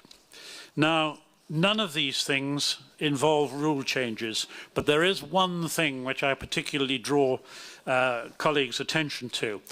If the Bureau is to take on the political leadership of the Assembly, we will have to consider how we manage those meetings. And I may say what I am saying about managing the meetings of the Bureau could also be said about managing the meetings of this standing committee. And I emphasize that we make no criticisms at all of the presidency or the secretariat, but we always run out of time. And we shall therefore have to consider a number of possibilities. Limiting the number of items that are on the agenda. Could some of them go direct to committees? Reports, and I'm now breaching this suggestion because we only met this morning. Reports should be in writing and circulated in advance, a discussion limited to a brief clarification and answering any questions. And maybe there should be an executive summary to those reports. We may need to timetable our agendas. It's really very difficult to get, as we did this afternoon, to after an hour and a half before we got to the review of current international political issues. It tells its own story.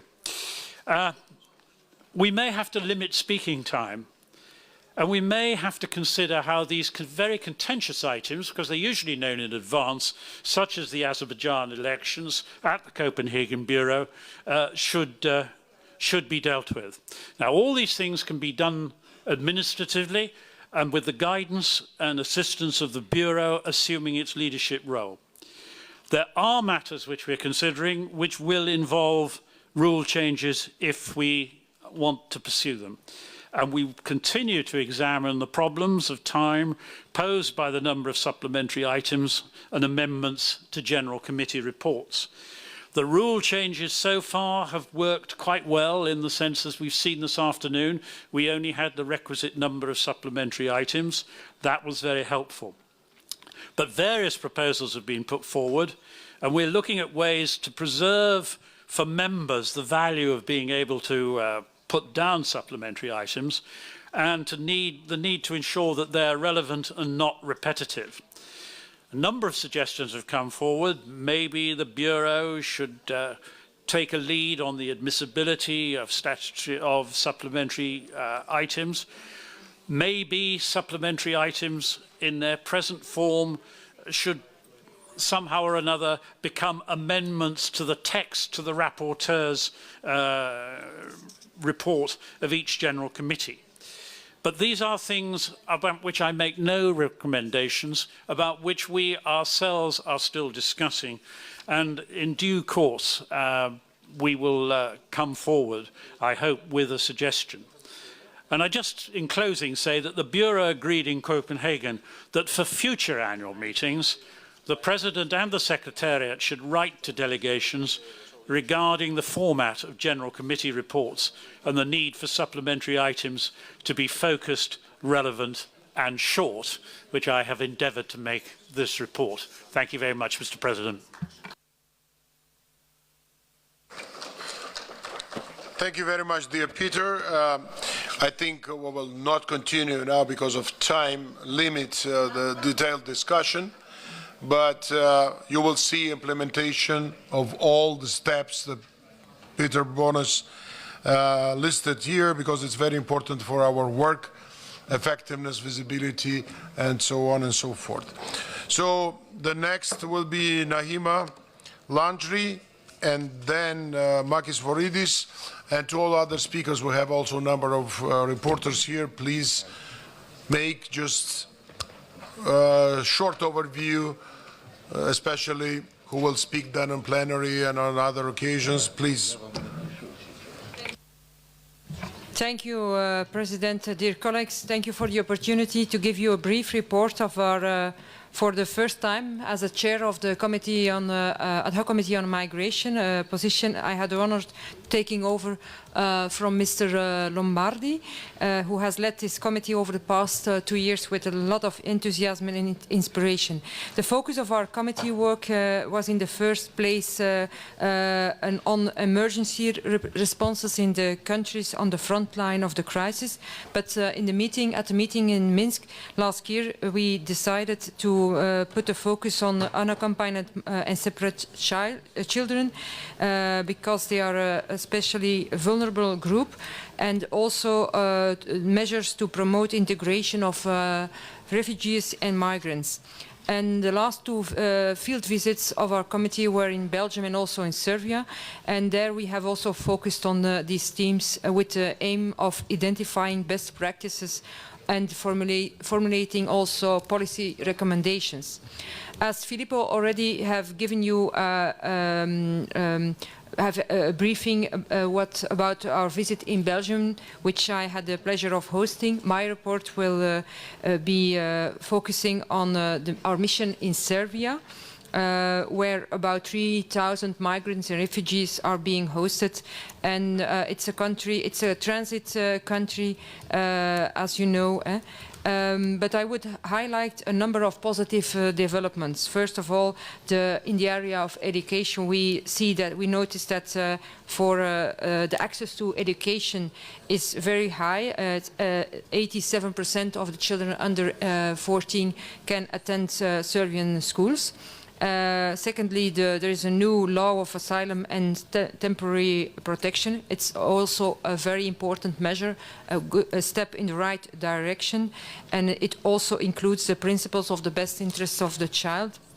And there is also it also gives a basis for a functioning, a better functioning guardianship system. As we saw, the Balkan route is not quite closed, and the Serbian government is still faced with a number of challenges, such as the fight against organized crime and human trafficking, where children are the main victims. Tomorrow, we will.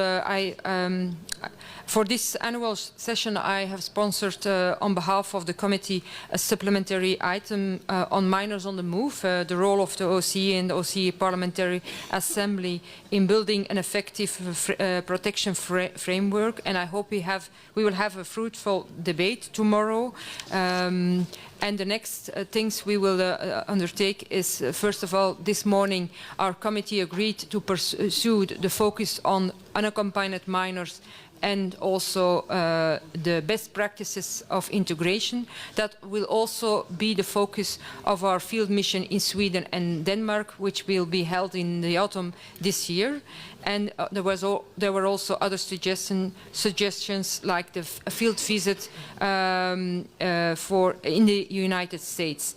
On Monday, we will also meet the representative of the European Commission to Germany, Mr. Kuhnel, and we will discuss with him the implementation of the European Turkey statement, as well as the state of proposals for reform and reform of the European migration and asylum policy. And finally, I would tell you that we are preparing a second comprehensive report. We will, I hope, we can present this report to you next meeting, in Vienna. It will not only be held also the observation from the field mission, but it also will draw on additional contribution by committee members so that we can reflect on the diversity of experiences and approaches in the OSCE region. I thank you for your attention. Thank you very much, Diana Hima. Now Makis Voridis, Chair of the Ad Hoc Committee on Counterterrorism. Please, Makis. Thank you, Mr. President and Mr. Secretary General, esteemed colleagues. Since I completely agree with what Lord Burns has proposed, I'll try to be very, very brief on that, and we will circulate the documents if for anyone who is more interested in what exactly we've been doing the last year. So our committee was created 1 year ago at the annual session in Minsk. We've met so far, this committee, 3 times, I must just say, because I've considered it completely necessary. It is constituted by 11 members of our assembly, and I must thank them here too for their commitment, their passion. This is an amazing bunch of guys who are parliamentarians who are working incredibly, and I think they are actually making a huge difference in this field. So we've all conducted 3 official field visits to OSCE and United Nations DC headquarters in Vienna, to Belgium and to Bosnia-Herzegovina. There are key findings from this, especially from the visit in Bosnia-Herzegovina. Actually, the necessity to fully implement existing norms and strategies and allocate adequate resources to countering terrorism, to urgently develop de-radicalization, reintegration programs for former terrorists who are in prisons, and to further enhance international coordination and information sharing among all relevant stakeholders. This is actually something that's been coming on and on in all our work. The committee has also contributed to international conferences, expert seminars on terrorism in Rabat, Morocco, in Milan, Italy, in Lisbon, in Rome, and in Attar, Malta. There are, at this framework, useful bilateral meetings that we've done. So there is also a comprehensive overview of activities implemented by the CCT for your convenience. Now, we've done all that in order to significantly strengthen our coordination within the OSCE and with other executive bodies and stakeholders such as the United Nations. We've done all that also to raise awareness about the work of parliamentarians in countering terrorism, and also to gain a greater understanding of modern terrorism-related challenges. Now, in particular, the CCT, our committee, identified several recurring themes that deserve a special attention, such as information sharing and coordination mechanism. It seems self-evident, but doesn't work so easily. Protection of human rights and fundamental freedoms in countering terrorism, prevention of radicalization and de-radicalization, challenges stemming from the phenomenon of foreign fighters coming back, links between terrorist networks and serious crime, support to the victim of terrorism, and challenges stemming from the improper use of new technologies. All this is a bit represented in what we've been trying to do with a draft resolution on preventing and countering terrorism and VERLT. I must thank you all, and I will thank the Assembly for the broad support from our members, around 40 signatures from 19 parliaments. And we will talk about this draft resolution, which represents, in our view, a very careful balance of interest and a solid example of strategic convergence between our parliamentary and executive structures. Now, what I would like to talk with you more, but I will not do it in the Standing Committee, but in the plenary, is a strategy that we're working, and it's a strategy of making the difference, of adding value, of explaining a very specific role for the parliamentarians and how to act if we are to contribute in the global effort against terrorism. But I'll talk about that more extensively. I don't want to take any of your time here tomorrow in the plenary. So, in conclusion, allow me to reiterate my personal gratitude for your trust and genuine support. And I'm ready to discuss any further issue to get today or tomorrow, or any possible questions you have about the work we're doing in the CCT. Thank you very much. Thank you very much, dear Marquis. I'd like to ask Pascal Alizard, Special Representative of Mediterranean Affairs. Thank you, Mr. President. First, I want to congratulate you and thank you for your confidence and all your good job you do for our Assembly and for peace and freedom. Since the winter meeting, I hosted a visit of the Moroccan delegation to the OSCE-EPA in Paris 2 weeks ago. Discussions were initiated as a follow-up to the thematic visit to Rabat that we did in October, last October. Topics such as migratory challenges, economic development, and the need for an increased cooperation in the Mediterranean region, as well as the role of the OSCE in this framework were discussed.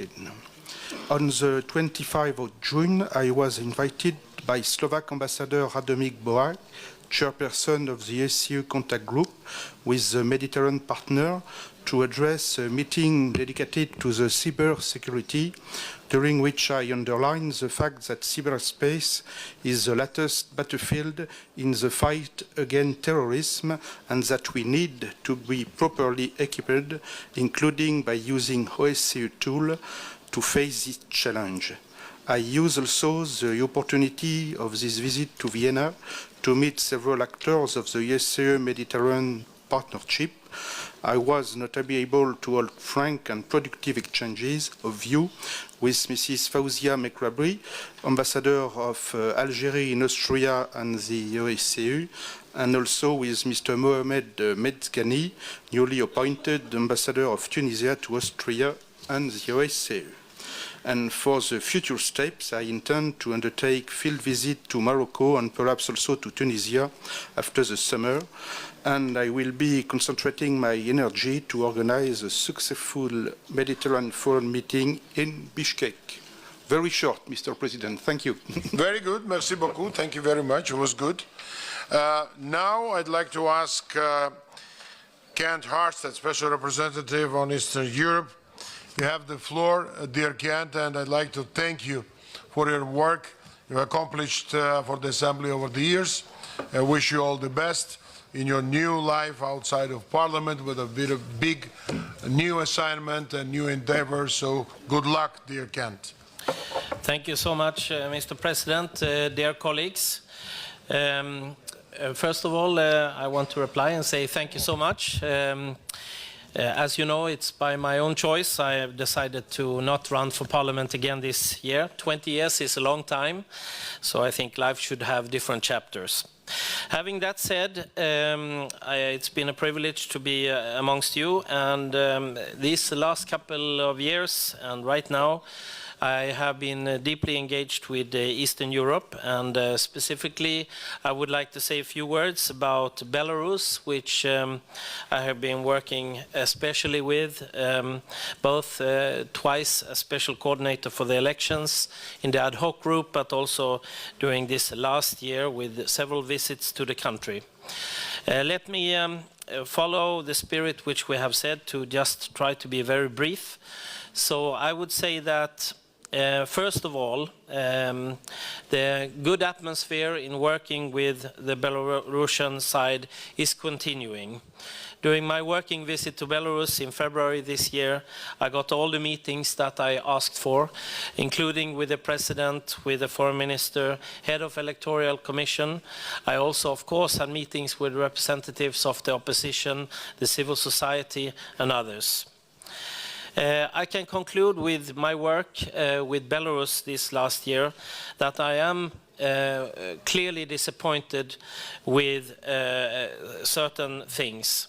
One of them is that the process of democratization clearly have not been taking the steps that we all have hoped for after the summer session in Belarus last year. There is no move when it comes to the electoral reform, which have been promised by the Belarusian side on numerous occasions.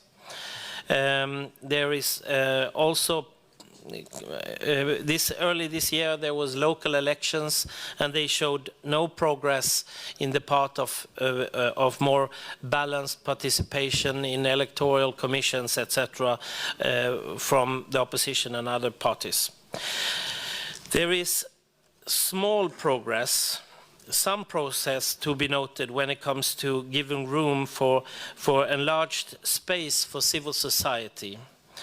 One of them was, for example, on the 25th of March, when they have their Freedom Day, and which several of the opposition representatives and human rights groups say there was given ability to demonstrate and also gather and participate in the celebrations that day in a more open way than before.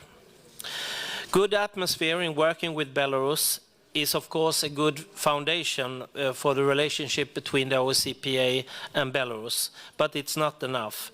We also need to see progress in the issues which we work with them with. And Belarus is continuing to slowly open up its country, and there's more and more contacts between, for example, European countries and Belarus.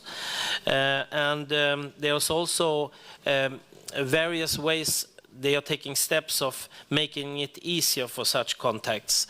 Visa-free regime that was introduced last year will be followed by a large number of days to visit Belarus.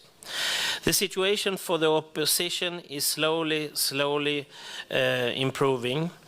Tell the Truth movement have been registered after 6 years of trial, and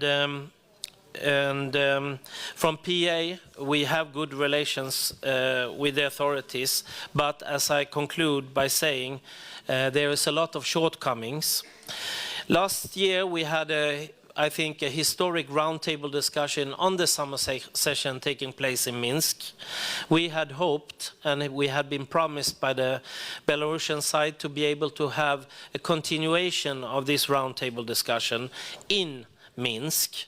During this spring, we have tried, and I want to thank especially Frank Pagani from the Secretariat for his good cooperation with me doing this work. And we haven't been able to accommodate that due to, I think, the lack of real political will from the Belarusian side.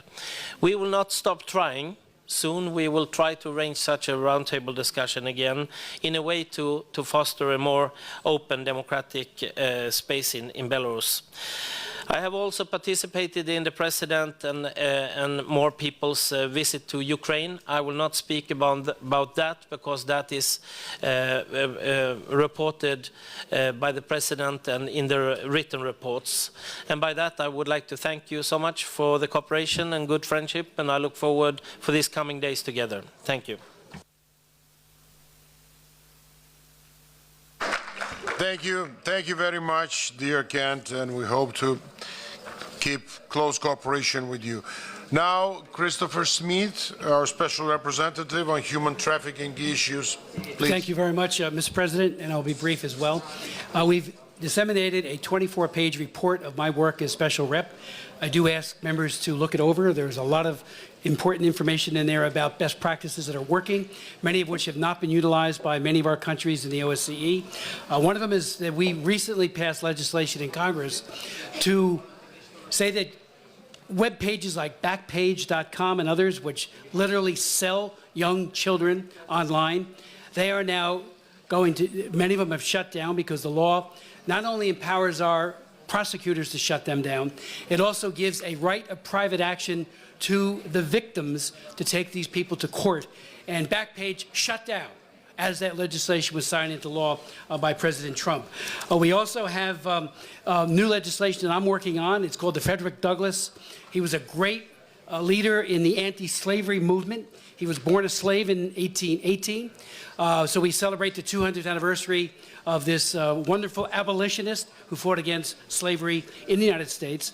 So our new bill, which is passed the House, will soon be taken up by the Senate. There's a number of things, including ensuring that in all of our government procurement, that we do not wittingly or unwittingly become part of the problem of trafficking, especially with supply chains, that we carefully vet where we get our products, goods and services, as governments to ensure that we are not complicit in trafficking.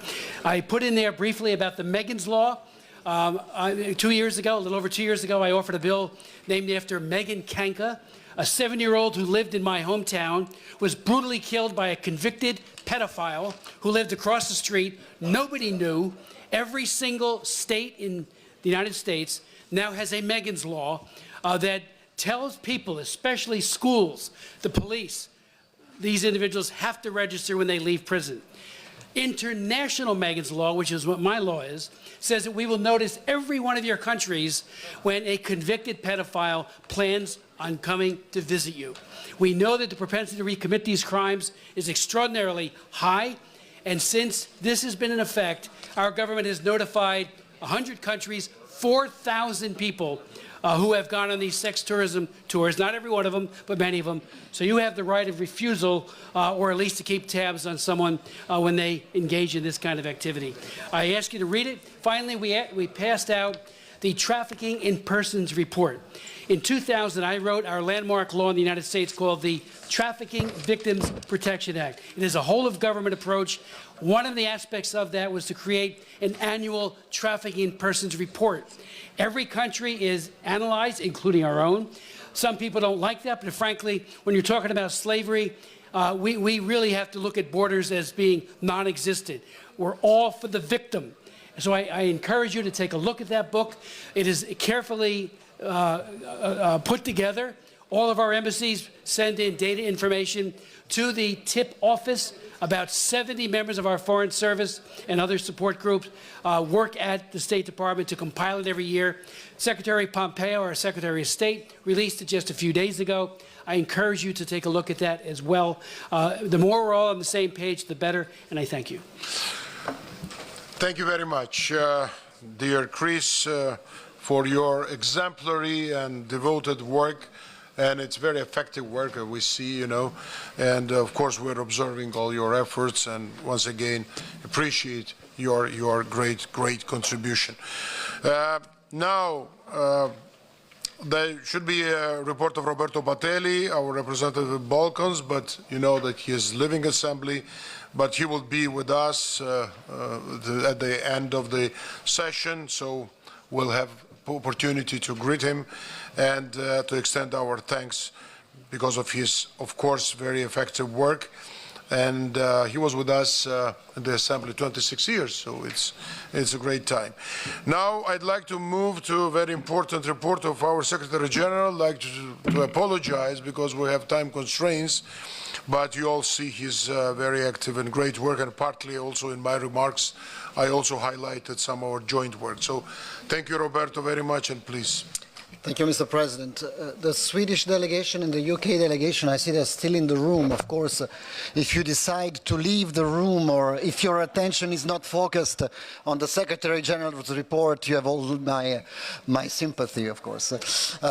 Seriously, thank you, Doris, for hosting this event, and thank you, colleagues of the Bundestag, for organizing a great event. I will speak also in the plenary on Wednesday, so I will speak more about your work and appreciation. I have distributed a written report, so I will limit myself to a few remarks. The status of the Parliamentary Assembly is very healthy in this moment. We are doing very well. The fact that there are so many participants, this time 915 participants to this event, 261 parliamentarians, but lots of NGOs and media, shows that there is a great enthusiasm around the Parliamentary Assembly, and I would like to thank all of you for this enthusiasm. I would like to thank the Standing Committee for passing a budget. I restrained myself for requesting an increase of the budget for the last 3 years because I wanted to do first our homework. I wanted to introduce new financial rules and regulations. I wanted to set in place a mechanism of accountability and transparency within the Secretariat. This is now in place, so we have now come up with a more ambitious budget, a budget that requires a 7% increase. For those who are here, diplomats from Vienna, they will know that in Vienna it's quite unusual to ask even for a 1% or nominal growth. Having a 7% increase of the budget is indeed a big success, and I take it as a testimony of your trust in the work of the Secretariat. And again, I'd like to congratulate Doris for carrying this out, but also Gustavo Pagliares and Marietta for working on the budget. Thank you very much. The budget, of course, is a budget that helps us have the resources to help you carry out your work, but I would like to say that the biggest resources of this Assembly is indeed a Member of Parliament. And I don't do this with trying to flatter you or to say nice things about Members of Parliament, but is indeed, I mean, the Secretariat, a small Secretariat of 20 people, the biggest asset, the biggest resource of this Parliamentary Assembly is the Members of Parliament, is your engagement on the ground, is your engagement in committees, is your engagement in your own parliaments. Whenever you bring up issues in your own parliament, whenever you bring up issues in the international press, this is the work and the contribution that the Parliamentary Assembly and the parliamentary dimension does to the OSCE. The theme of this Parliamentary Assembly, you have focused on implementation. This is right on target. I think we should not think of new commitments, we should not think of reinventing the wheel. I think we should focus much more on implementing the commitments that exist. You will see in the run-up to the ministerial meeting in Milano that we will try to come up with new documents, and the ministerial council will try to adopt new documents. My advice always to also the Italian chairmanship is not to think about success in terms of how many new documents you adopt, but maybe the success is how many of those already adopted get implemented. And this is one of the priorities that we should focus on, and it's right on target that the Parliamentary Assembly has decided to put implementation as the theme of this Assembly. President Serratelli, just a word for you. You've been extremely busy, you've been extremely enthusiastic, and I must say that you have demonstrated also that some of the old taboos in this Assembly can be broken. Many people were a bit perplexed whether we could have a president who is in a conflict with another participating state, or whether, or from a small country, or whether we could have a president who is in the opposition in his own government. You've demonstrated that you can be a very successful president also if you are at the opposition or if you are in a country that has an issue with another participating state. So this assembly is, there are no members who can be excluded from many positions of the assembly. The assembly is an all-inclusive assembly. There is no conventio ad excludendum. The Italians would know what I'm talking about. I don't want to take too much of your time, but I just want to say something about election observation. There's been a report on election observation. We have done 2 of these 4 election observations which were snap elections. Elections that were not foreseen before, Turkey and Azerbaijan, but we've managed to put together decent support from the International Secretariat, great deployment of members of parliament. This is a testimony again that this Secretariat is capable of working under difficult circumstances in moments of heat and in a rush moment, and also has a great capacity to display flexibility. We work very well with the ODIHR, of course. The ODIHR methodology is what we value. There are issues that we need to work still with the ODIHR, and the director of the ODIHR will be here during these days. We will try to work with it closer in order to also address issues that need further fine-tuning. There is a big interest from the civil society and NGOs. You will see so many side events. I just wanted to make one point on this one. The side events are a responsibility of the members of parliament who have organized it. The International Secretariat, of course, welcomes and is very open to interacting with civil societies and NGOs, but it is always the member of parliament who has the ultimate responsibility of calling on an event and inviting civil society to these events. On the PA reform, Lord Bonas is already exhausted. I just wanted to say that the Parliamentary Assembly, of course, will accompany anything that the Bureau and this working group will come up with, and we will try to support the reform process. And of course, we salute also the departure of some members. Marietta Tidei has left us. Piki, you will see him tomorrow, is no longer in our Assembly, but is a Deputy Minister. Dacio Sanchez-Amor is a new Minister, of course. Kent Ashted will leave us in September. And Roberto Batali also has departed, but will be here at the plenary session on Wednesday. All of this work, of course, is not possible without the great team that we have in Copenhagen and Vienna. So it's a teamwork, it's a team exercise. I would like to thank all my colleagues who have contributed. Thank you very much. I hope I was short enough. 5 o'clock. So, thank you very much, Roberto. This applause, it's for your work, of course, but you've done here a great report, very short, but a lot of different things. I don't know, there are any questions? I don't think that there are many questions to you. All your work and work as secretary is very transparent. We'll see how you're doing, how you're working, how devoted you are, personally, you and all this stuff here. I think we have great people, and we have to keep this tradition and keep those people with us. I personally tested it being in position of president. It was previously was different, but I felt how important it is to be with these competent people and devoted people, and thank you very much, Roberto, personally, for doing that. Anything? Okay. Sofiko, you wanted? Well, yes, if there is some time, because I've got a sign from you that we are running out of time, but I still wanted to say some more complimentary words from Georgia. First of all, yes, I wanted to reflect on the report of the Secretary General, but before doing so, huge thanks to Doris, to our hosts, and to the German Bundestag. We very much appreciate your very warm welcome. And reception, and for the best possible way of hosting us. As for the report, I join the President's words, and honestly, because from my personal experience, what I can say is that I'm a member of many different parliamentary assemblies, and I think the uniqueness of OSCE Parliamentary Assembly is particularly the engaging nature of everybody, and I think that the credit goes to the work of the Secretariat with your leadership and with your very small team who are doing a lot.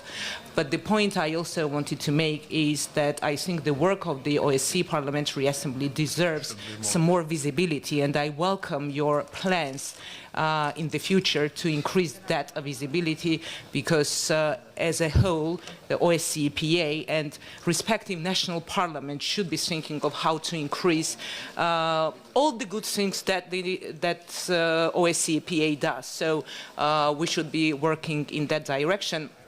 You also mentioned ODIHR and the constructive work with ODIHR. I just wanted to remind you that as part of this assembly, we'll be hosting a side event with ODIHR on the 10th of July, exactly on the role of Parliament. So it's a reminder to all of you to join us on the 10th, and we'll be talking about the important issues such as the role of Parliament, oversight, scrutiny, etc. So thanks all of you again. Thank you very much, dear Sofiko, for your remarks, and now we will move on last part of our session here, Standing Committee. I'd like to apologize and at the same time to thank our interpreters. We will a little bit exceed the time, but we will conclude very shortly. So information now about upcoming meetings. Autumn meeting will be in Bishkek, kindly organized by and hosted by our Kyrgyz colleagues.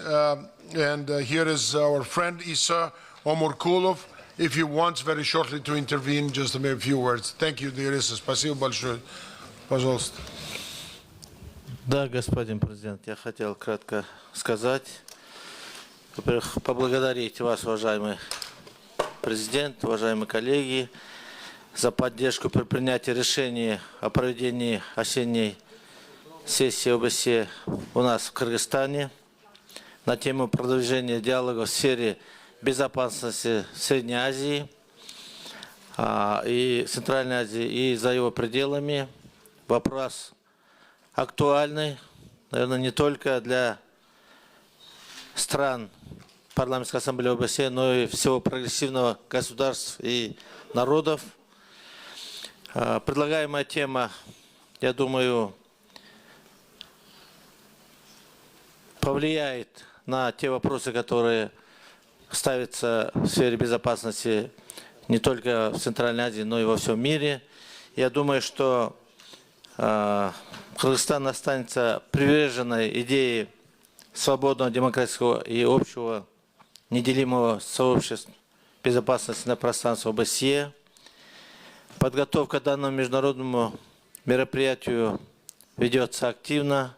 Вы сами лично, уважаемый президент, знакомились на месте. Вот. И я бы хотел воспользоваться случаем и поблагодарить секретариат Парламентской ассамблеи за поддержку проведения осенней сессии в Кыргызстане. Я думаю, что мы сможем провести на высоком международном уровне. Данное мероприятие, конечно, имеет огромное значение не только для нашего Кыргызстана, продвижения демократии, но и, наверное, для вас всех ознакомиться на месте с нашим государством и теми политическими мероприятиями, которые проводятся в нашей стране. Благодарю еще раз за поддержку и добро пожаловать к нам в Кыргызстан. Спасибо большое, дорогой Иса. So we hope there will be a great meeting in Bishkek. So now another winter meeting will be in Vienna, as always, as is customary, 22nd, 23rd of February. And we look forward to see all of you there. And thanks to our Austrian friends for their traditional great organization and hospitality. Now then, 28th annual session will be in Luxembourg, 5-9 July 2019, and we have privilege to have here as a member of our assembly and head of delegation, a president of the Chamber of Deputies of Luxembourg, Mr. Mars Di Bartolomeo, and I guess he will say a few words. Please. Merci, Monsieur le Président, chers collègues.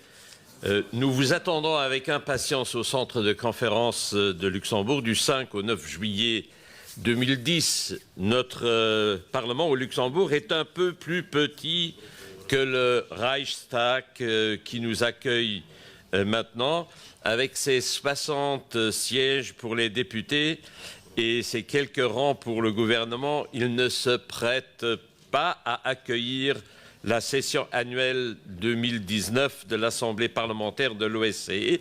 Nous avons donc cherché ailleurs et nous avons trouvé dans le centre de conférence européen, donc l'un des centres de l'Union européenne qui a accueilli jusqu'en 1981 le Parlement européen et qui se prête à merveille avec ses 650 sièges pour accueillir notre Assemblée. Mesdames, Messieurs, le monde n'est plus le même, mais au sein de l'espace de l'OSCE, nous savons que les valeurs que nous défendons depuis des décennies méritent toujours d'être portées haut et fort. La sécurité, les libertés, la démocratie, la justice, l'indépendance, la diversité, la solidarité, la coopération internationale et les droits de l'homme. En juillet 2019, vous allez découvrir que les habitants du Luxembourg vivent ces valeurs au quotidien. Vous allez découvrir un pays dont les habitants parlent luxembourgeois, mais aussi français, Deutsch, English, portugais et italiano. La plupart des habitants sont plurilingues et c'est sans doute l'une des spécificités du pays. Ils parlent le luxembourgeois qui est un pont entre les différentes composantes de la communauté luxembourgeoise et les autres langues qui sont le passe-partout vers le monde. Juste encore un petit détail sur le Luxembourg. Le Luxembourg compte 53% de citoyens de nationalité luxembourgeoise, 53% de luxembourgeois et 47% de non-nationaux. Pour nous, les migrations, les mouvements migratoires n'ont jamais été un danger, mais une chance pour notre pays qui bien heureusement ne connaît à ce jour, touchons du bois, pas d'extrémisme ni de gauche ni de droite, se caractérise par son ouverture d'esprit, de cœur et de frontières. Nous nous réjouissons de vous accueillir. Merci et welcome to Luxembourg. Thank you very much, Mr. Speaker, for great words, and we look forward to go there and be with you there. So the next autumn meeting will be in Marrakesh. You know about this. It's our partner country. So, and we have our colleague and friend, Speaker of Parliament, Mr. El Bakouri here, and just a few words, please. Floor is yours. Your Excellency, President of the OSCE Parliamentary Assembly, Your Excellency, Secretary General of the OSCE Parliamentary Assembly, distinguished delegate, ladies and gentlemen, it is my distinct pleasure to address the Standing Committee of the Parliamentary Assembly of the OSCE today. I would like to extend my gratitude to the Presidency, represented in the person of His Excellency George Tsetterelli and the International Secretariat of the OSCE Parliamentary Assembly for their endeavor aimed at strengthening the organization's partnership with its Mediterranean partner to address the emerging issues and challenges facing our region. My special thanks to Mr. Roberto Montella and Senator Pascal Alizar, who demonstrated a great deal of eagerness and willingness to support our delegation's effort and initiative. I can't miss recalling two major events that marked our partnership with the OSCE Parliamentary Assembly. The visit of the former President Christine Metonen to our country and the seminar that has followed on the spread of violent extremism in the OSCE region and the suitable strategy to impede the attraction and recruitment of youth by terrorist organizations, which was triumphed by the Rabat Declaration on Fighting Extremism. The two events could undoubtedly serve as a model of initiative that shall be followed so as to give a momentum to the joint effort of the OSCE Parliamentary Assembly and its partners to tackle the emerging issues of shared interest. Ladies and gentlemen, the Mediterranean basin has long been seen as a source of complication and a crisis by countries of the north. I could assure you that some regions could stand as a factor for the resolution of house very issues. It is a promising region with a great deal of human potential and resource, and it could surely contribute to the prosperity of the countries of the north. Having said that, I would like to give special thanks to the Italian presidency that has set the promotion of the Mediterranean partnership with the OSCE Parliamentary Assembly as an objective of paramount propriety. Dear colleague, it is a great honor for us as a delegation representing the Moroccan Parliament to be part of a historical event that will take place in our country next year. I strongly believe that our host of the 18th autumn meeting of the OSCE PA in the city of Marrakesh will give a momentum to the OSCE PA Mediterranean partnership. Such an initiative will certainly pave the road for the promotion of thematic partnership of shared interest between our countries. I have to acknowledge the successful visit of the team from the International Secretariat of the OSCE to Morocco last month to study the organizational aspect of hosting the 2019 autumn session in the cheerful city of Marrakesh. Special thanks for Mr. Gustavo Parales, Monsieur Marc Carrier, and Mrs. Odile Lelarge, who demonstrated professionalism during her assignment in our country last month. Ladies and gentlemen, I would like to assure you that both our Parliament and government will mobilize all the necessary effort and resources to succeed your event next year, as we believe that the 2019 autumn session of the OSCE Parliamentary Assembly will be a landmark in the building and stronger partnership between the organization and its Mediterranean partner. I am confident that together we could build a better and a brighter future for our people. It is through dialogue and exchange of thoughts that we could tackle the challenges that face our region, promote and consolidate democracy and prospect the security and well-being of our people. I thank you very much for your attention. Thank you, Speaker. And we hope that will be a great meeting, and we'd like to continue close cooperation with our Mediterranean partners. So, dear friends, dear colleagues, I'd just like to remind you that we received during our winter meeting an invitation from Romania to hold our 2021 annual session in Bucharest.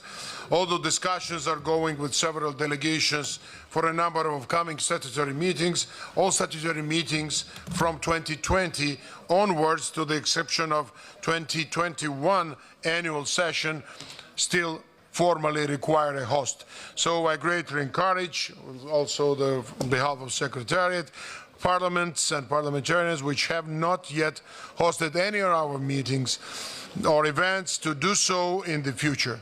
Hosting the Assembly's meetings and events is one of the ways for national delegations to contribute to the support of our joint work.